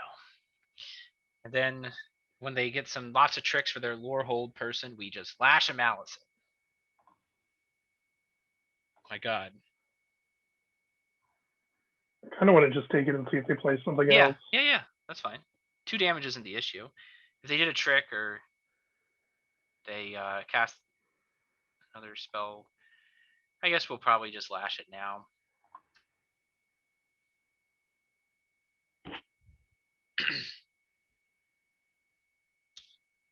Do we make our professor bigger to try to get more action here? Yeah, I think so. We'd like to do this. Do we make actually our Silverquill bigger and just pump our professor up 1? Good call. Good call. I know magics. Okay. Introduction to Prophecy, probably. Yeah, it's because we're Still kind of floundering a little. yeah a little behind the 8 ball, so we need to catch up. I'll trade for a trick or whatever they're going to do. It's fine. Yep. Okay. Uh-oh. No! Game over, man. So we basically have to chump. Because we don't want them to just like to... Well, we don't know what they're going to do. We could also just play a 2-3. Yeah. That gives... And yeah, let's play 2-3. Let's see what they have.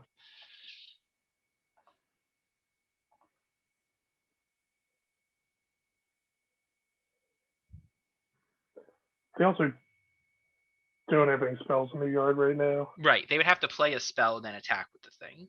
Was what I was... But they could.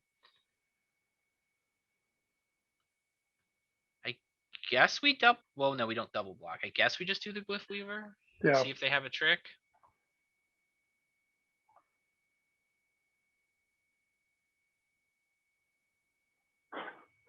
Yeah, they got some rares.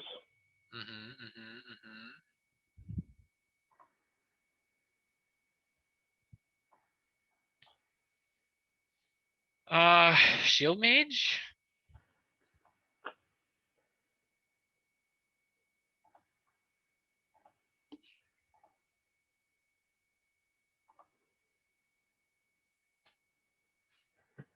Man, as soon as they get like one spell though. It's gonna be rough. Okay, I don't think they have a target, do they? They have the Oh, never mind. legendaries we killed. Yeah.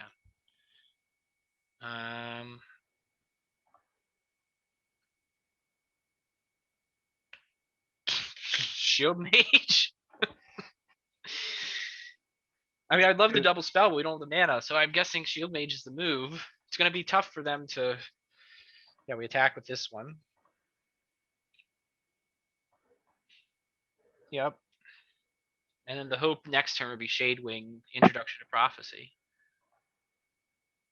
Yep. I mean, even if their deck's clearly got more power, we can play the aggro deck and ward is a way to punish it. You know, and yeah, this is just one of those circumstances where they're probably just getting unlucky with how many spells they've drawn. Right. All they need to do is like one instant or source. Oh boy.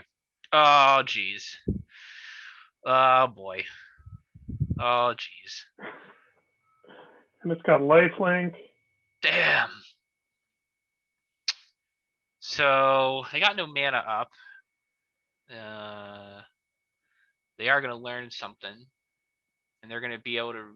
If the Ifrit ever gets through, it's bad news for us. Right. This is the interesting play here. So yeah, I was gonna say you either send with everything or you just get the dog in. Okay. Do we Crushing Disappointment to hope to draw into? Well, no, that won't help. We could Introduction to Prophecy to look for the land, I guess. Or just evaluate what we want to do next. We could take Killian and play that, I guess. Or we play the land, yeah. Yeah, just play another flyer that. Yeah, and it also gives us some redundancy if he kills flyer. Right. So they're gonna get the Rise of Exodus back. They still have to cast it if they. Right. I mean, this is not shaping up very good for us. Being able to just spam exile spells.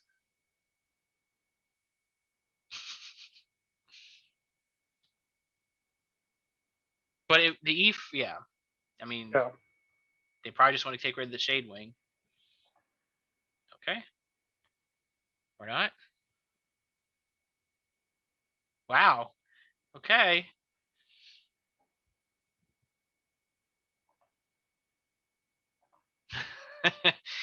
Oh boy. Yep, the Glyph Weaver doesn't help when it's in exile. Okay, so Shadewing and Killian. Attack with our Begin with flyer. this. Yeah. Now we may. He's probably just going to exile our Shadewing, right?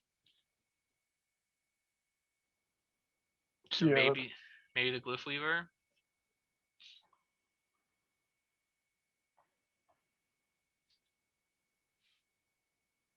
And with Crushing Disappointment, all we have to do is get in for 2 for our finisher. Oh, right. Although they have at least 2 life in hand. 1 second, let me pause my audio.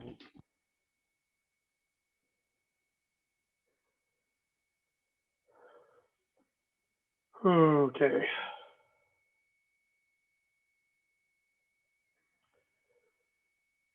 They got options. They got the Pledge Mage, Annihilation, and Environmental Sciences. Potentially puts them up to 7. Yep, Annihilate the Flyer as predicted. Draw another Shield Mage that's not too shabby. The Environmental Sciences.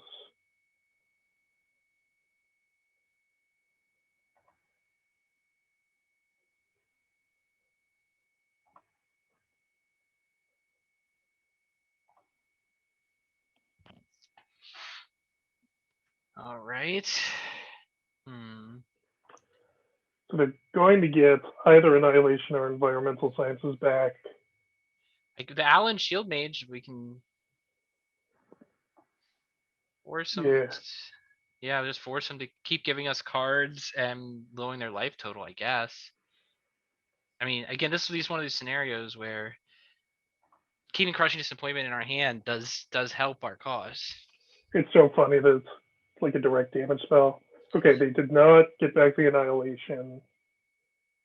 Okay, then the Shield Mage is going to be a serious problem unless they have some other way to kill it. They haven't cast any damaging spells. Not, I mean, again, you don't always get the opportunity to. Yeah. But Environmental Sciences does not seem very strong for what they're trying to do. But what do I know? I'm just a guy. I mean, it's given them some life. Yeah. It definitely has. Relic Floss. Okay.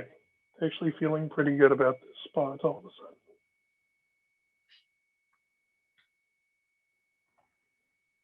Okay.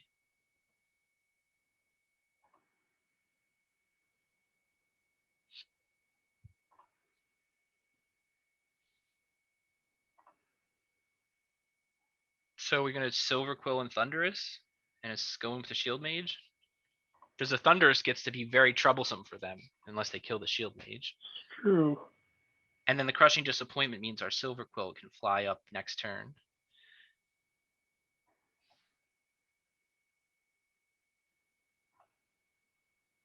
And we have our Selfless Glyph Weaver, so we have like a lot of outs. So what has lifelink? Their instant sorceries, is that it? Yes.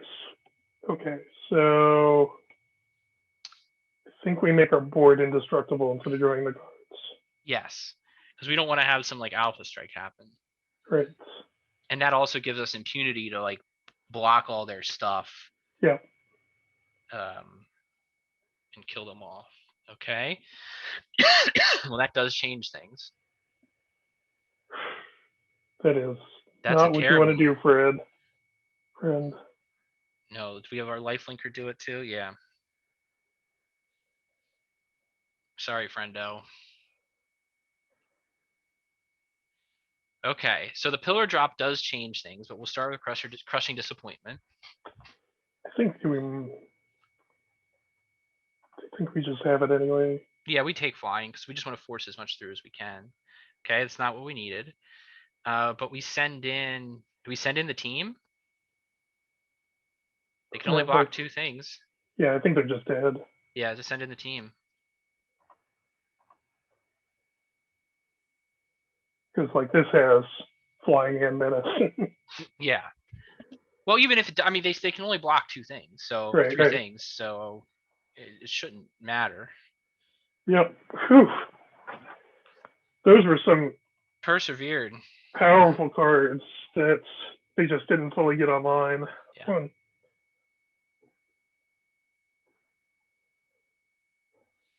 Okay. Wow. Yep. Okay. This is the game we lose. Sedgeward Witch. Okay. All things being equal, we'd like to get a. We haven't actually triggered its ability. It has warded though.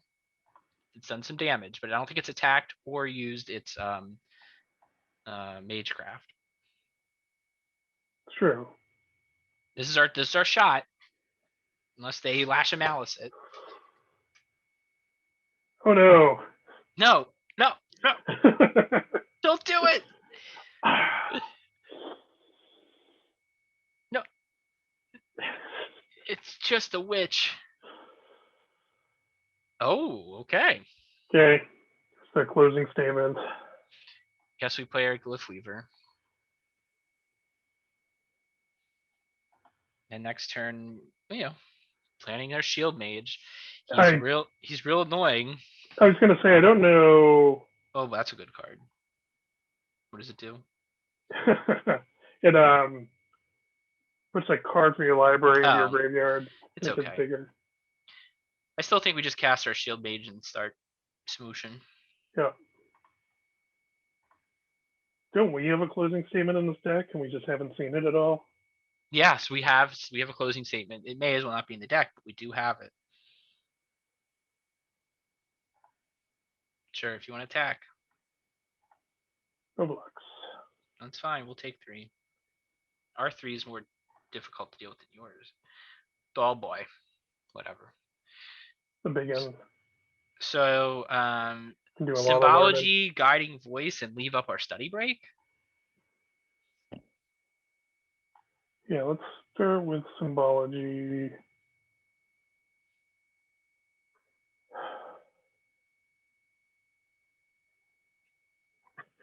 Maybe just the Inkling. Just keep getting ready for air raid. Yeah. Yeah, I think that or the card draw. Yeah. I also like doing this.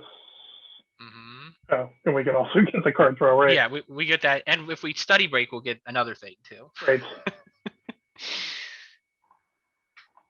Like, I don't care about their 5/5 right now that much. Yeah. I mean, we can study break is, I think, the plan anyway. Just to give us a really a tough time on the race.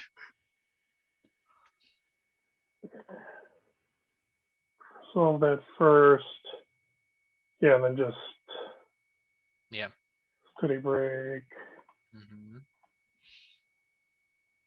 Guess we just take the exile thing now. Mm-hmm.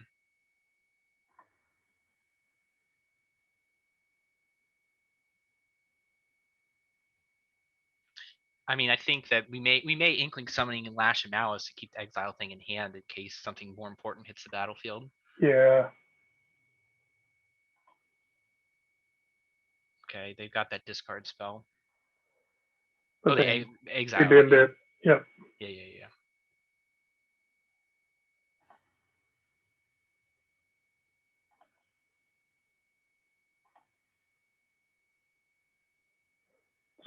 Good Okay, too. so Killian and Inkling then after this, right? Yeah.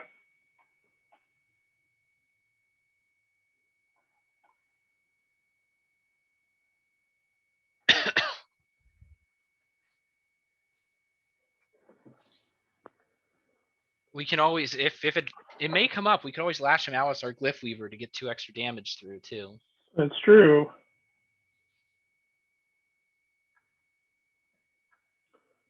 I mean, if they do have some life coming though with this Witherbloom Pledge Mage. Yeah. So I'm not really thinking lethal at the moment. I mean, it's possible, but Yeah. We'll see how frisky they get here. But even though most of it's face up, we have a decent amount of action in the sand still. yeah. If we want to sacrifice, probably, right? Yeah, that seems like an upgrade. And it also is going to let us be on blocks, okay, too. Yeah. Like they're not going to have a reason to send their guys in, really. I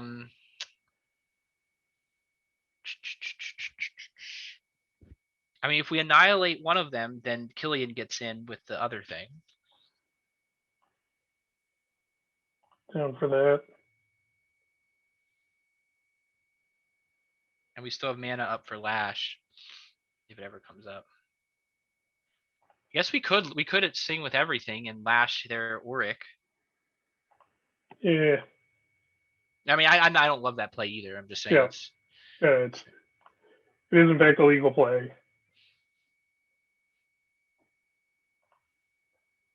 Mm-hmm. Oh wait, they had that too, so it would have been a bad play. Oh right. I didn't see it either, but shows what I know. Fortunately, we did not go in that direction. They're just thinning out. Will we shade? I guess we would Shadewig next turn if we don't draw more lands. We could Prophecy and try and hit a land to Shadewing. Yeah, we could. Our 6th land isn't going to matter, but for double spelling the Shadewing, so we could just Shadewing, leave up mana for Lash, and then be able to Introduction of Prophecy into whatever we think best. I mean, right now they got to play. If they don't play a creature, they're looking pretty grim. Mm-hmm. And having Shadewing means okay. Well, that's a good target for Lash. Yeah, Lash that sucker. Oh god. Well, we probably lose anyway, right? Well, they all come in taps, right? Yeah. So we'll get one turn to swing at them, and then it's going to be a tough sell getting that last damage through. So I guess we Introduction to Prophecy first.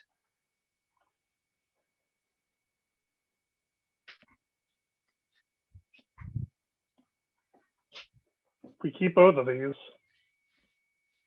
Yeah.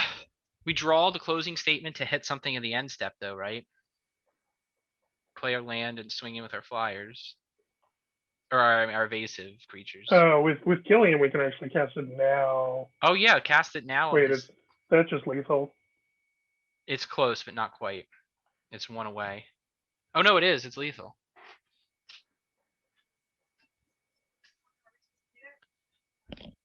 Forgot about that. I always forget about that Killian ability.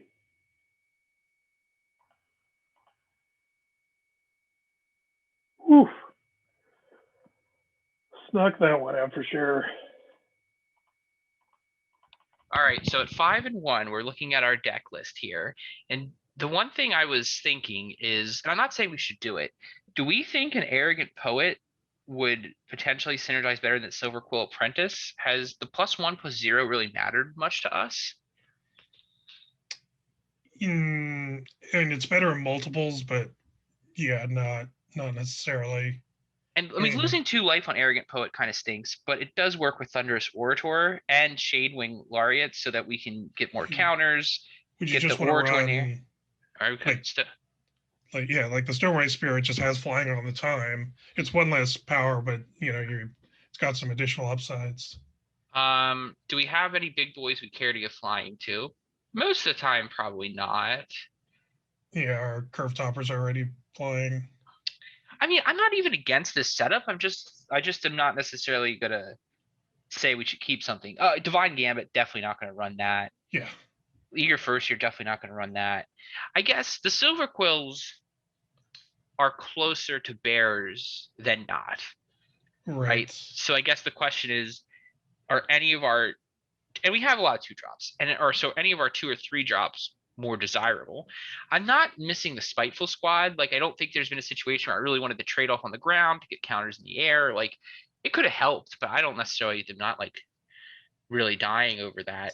Yeah, I mean, one of the things I was thinking about, because we did have a pause between these sections, is we didn't really play against a lot of the like go big um blue green decks that just crank out the like giant, one counter for every land Yeah, cards, or one counter for every spell cards. yeah. And I think the Spiteful Squad's really good in those matchups. We just haven't gone up against those. Well, I mean, we have plenty of 2-drops. We could swap out a Silverquill for a Spiteful Squad if we think that we're aggressive enough still to go under those decks, but we Right. need to get help over the top. I mean, I Yeah. don't know. But the other thing is we are running 16, so it is We're to our running advantage 16. to stay a lower curve. So And I mean, I guess you could do an Unwilling Ingredient over a Silverquill. That's another thing if you wanted to go even lower to the ground. sure. Yeah, I think it's a fine card, but also don't think it synergizes quite as well. It Yeah, doesn't I have think quite as much of it's an impact. yeah, I think it's better at home at green where like you could ping when it's relevant and then kill it off for profit. Yep. I mean, its name is like a pretty big indicator. Right. I don't see anything I need to think we definitely need to change, but this is sort of stuff I think is important to consider as you get sort of some draft under your belt, and this Right. stuff you can carry forward as you play this deck again. So okay, I'm fine keeping it. Are you agree? Yeah, let's just go for it. I mean, running 3 owl and shield mages has been very strong. Yeah, yeah. Like it's like Such a good card. such a closer because there's just I don't think there's many 4 toughness flyers in the set. Like Right. period. I think that some of the Elder Dragons, but that's about as far as I can think of. Well, and the thing is that they're very good at closures because they just get to the point where they Keep yeah. they can't actually interact with it without Yeah. dying. Right. So it's like a different kind of pressure. Right. So we'll Silverquill into probably the Shadewing. Because Yeah. Selfless Cliffweaver is better as the board gets bigger. If they want to trade off with our apprentice, we'll let them, right? Yeah, I was gonna say this is absolutely a trade we would make. Okay. Deal. Yours is better than ours. Yep. Little do you know, this card is not good. We also have 2 more. So much more garbage. So yeah, speaking of which, that's the yeah, that's a good card. thing I was talking about. I think we probably just do another Shadewing, don't you think? And just pressure him in the air. Yep. Because with knowing that we have like the Glyph Weaver and the Guiding Voice and the Study Break in our hand, like we can really force them to race pretty well. Definitely, I think definitely Pilgrim and Guiding Voice, right? Because we want to hit our land drop. Yeah. And then do you want to offer a trade with one of these? Yeah, because then we'll get another counter on it too. That's true. Like, let's offer the trade. Maybe Inkling. Inkling, sure. Because I think, like, again, if we can keep... that's very good with the 2 Shadewings potentially as well. Yes. Now, if they trade, I mean, again, if they trade, so be it. But I mean, having a 4/4 in the air, it's possible they have removal, I guess. But I'm okay with that trade too, because that mana efficiency for them is a big deal for us as well.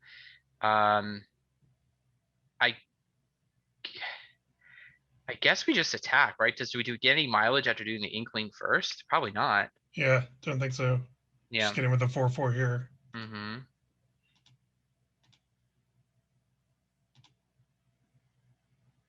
Okay.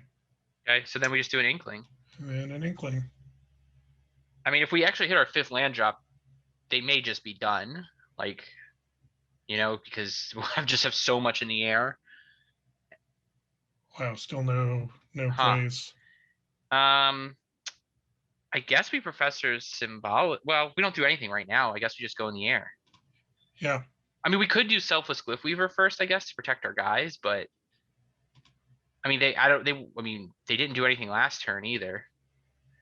Okay. I think we do Glyph Weaver because I think so too. that just like protects us against like, There's that Red Wrath that's yeah, the dragon. Thing. But they haven't cast any instants, have they? Oh, you're right. Yeah, I don't know what's going on.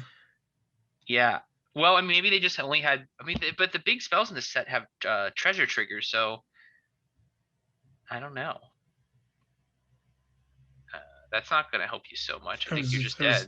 Gonna say that seems to be not castable. Okay. Well, as a 6th win, that was like basically as much as of steamrollers you can have where they don't just miss land drops. Right.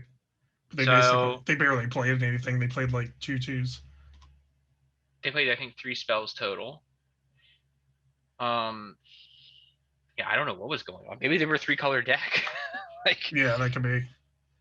But it didn't. There's no indication they were. I mean, they the Prismari decks can have just hands full of like 7 and 8 mana spells, and most of them let you chuck them for treasure though, and they never did that. That's also true. And also, if your hands like that, you don't just block with the 2/2 that makes your spells cheaper, right? You keep that around. So you can get the spells out and get the value. Absolutely. That's. Yep. I don't know. Don't know what happened that game. I feel like we've been in that position a lot. So this is a keeper where we could just die, but that's fine. Well, we can 2 playable spells. So yeah, 2 playable spells, possibly 3. Well, any color land. So I mean, like, it's still a reasonable keep, but yep. I'm at the point now where like I'm suspicious they've changed the algorithm because like I just like can't see what I just like get stuck on getting my 3rd land drop so much in decks that are not sexy. Right. But, so we probably do the Silverquill first, right? Well, we play Order and then play. Oh, we hope we get the Witch. Yeah, that might be. You're right, because then that's can menace through. You're right. Yep. If we wanted to be cute, so they don't like. We want to protect our Order. I guess we could not play it out, but I'm not. If they want to kill the Order, that's fine. Okay. Well, that's whatever. Or that. Do we do Apprentice plus Lash of Malice? If we. Or do we do Sedgemoor Witch and then Lash of Malice plus Apprentice? Yeah, that's what I think, because then you get some Magecraft triggers potentially. Yeah, we get some Magecraft triggers. We get some little dudes. Some little bros. Of course, assuming, etc. Assuming that it still lives, but I mean, I don't think we're not giving up a line of play that's like super duper important. They don't. Yeah, that's true. Okay. So we get to live our dream. Oh, so we're gonna. Do we have enough black sources for it? We do. Wow. So we're gonna kill. This is a devastating turn. This is one of those turns where it's like almost inconceivable for them to imagine that they would have such a bad turn for us. Because we're gonna kill both those things, and we're gonna swing in for like 7 or 8 damage unblockable. And get 2 other things, and have 2 removal spells in our hand. Okay, well, our deck hasn't performed this well so far, but that's fine. Sometimes you get a very aggro draw. Maybe they'll play the dragon card after they cast an instant. Right, and then we'd have a game for sure. Dragon's Approach, or is that the other one? I don't think we do anything here. I think we just sit, right? Just attack. We just attack. I mean, yeah, we just attack. I mean, we definitely attack, but I don't think we cast any spells at the moment.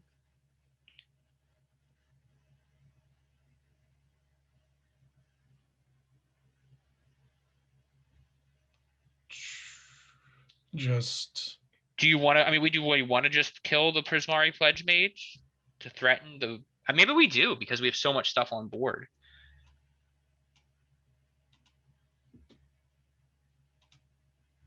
Because unless they have a sweeper, like I don't know how they get. I guess we kind of screwed up those triggers. We lost 1 damage, but whatever. yeah, I mean, they had all the mana open, so like it's not unreasonable to have just held back in that spot. Okay, so they basically are digging for a sweeper. I don't see how they win. Because Yeah, we have a closing statement in our hand. If we draw another land, we can kill something and get a counter. If we don't draw another land, we can kill whatever they have left.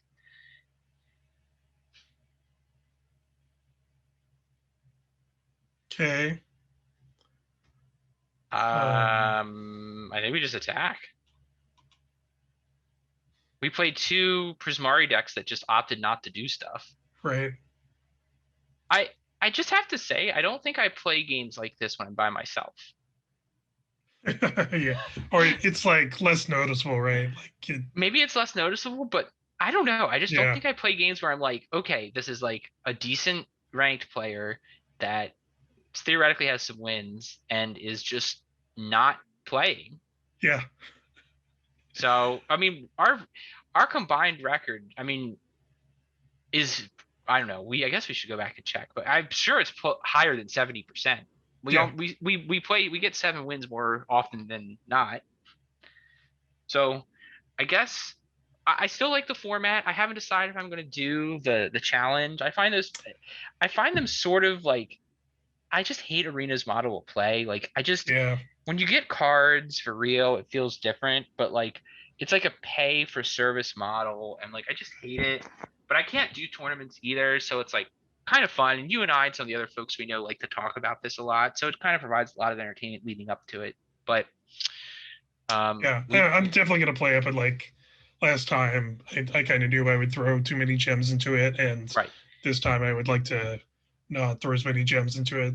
Well, I think the other thing is it's still better to pay with gold. So if you can save up gold, I think it's a more efficient buy. Yeah, there's probably that too. I just I didn't generally last time because I don't. didn't know. Yeah, it's just a Yeah, lot of gold, and I tend to spend it as I get it in, which I'm the same way. But if I know it's coming, I can act disciplined. So yeah, great format. I honestly don't want to jinx it, but this is probably the best run of Magic limited formats there's ever been. yeah, Maybe I not. think that's correct. I mean, actually, no, I take it back because like, um, I think some of them are all timers. Like I was thinking about like, I guess there was a lull after Dominiara. There are a couple of sets that weren't so hot, but man, like I can't like the last set that sucked was like maybe Core 2020. Yeah, Was Ixalan before that or after that? before that, Yeah, uh, Ixalan sucked, but yeah, I'm not huge into the core sets, although that's no. um But the Core 2021 was actually passable for a core was set. fine. It was one of the better design ones. I still didn't love it, but No. yeah, those are definitely the weakest for me. Um, and not just because they're simpler, No. I don't care but that they're simple. It's just yeah, that they don't seem to offer like they just don't seem to they offer serve a much lot of of interesting. masters. I guess this is a side rant, but like they're trying to like get certain cards into standard at the same time and also do a certain amount of reprints and stuff. And I always feel like it's trying to do too much to also have a really good You know what? Like with their format. numbers on these sets, I think that they actually may be learning the opposite lesson, which is like players think Magic is cool and the guardrails don't even draw them in. Like Hmm. evocative sets sell cards better than like welcoming sets. Yeah, so this year the D&D themed set replaces the core set, and I kind of wonder if they're going to shoot for a core set-ish level of complexity while also still being a D&D set because they're expecting kind of more people to get into it, because of that. Well, they'll bring back party. Like that was kind of like a soft test already, I would think. I think they'll do something that combos with it without bringing it explicitly back is my guess, but Yeah. Yeah, who knows? yeah, It'll be interesting, but ultimately good set. Arena's still arena, and maybe we'll record again soon. Yep. All right. And we two heads are better than one. Yes, definitively. We are They Might Be Two-Headed Giants. I'm Dennis. And I'm Dave. See y'all later.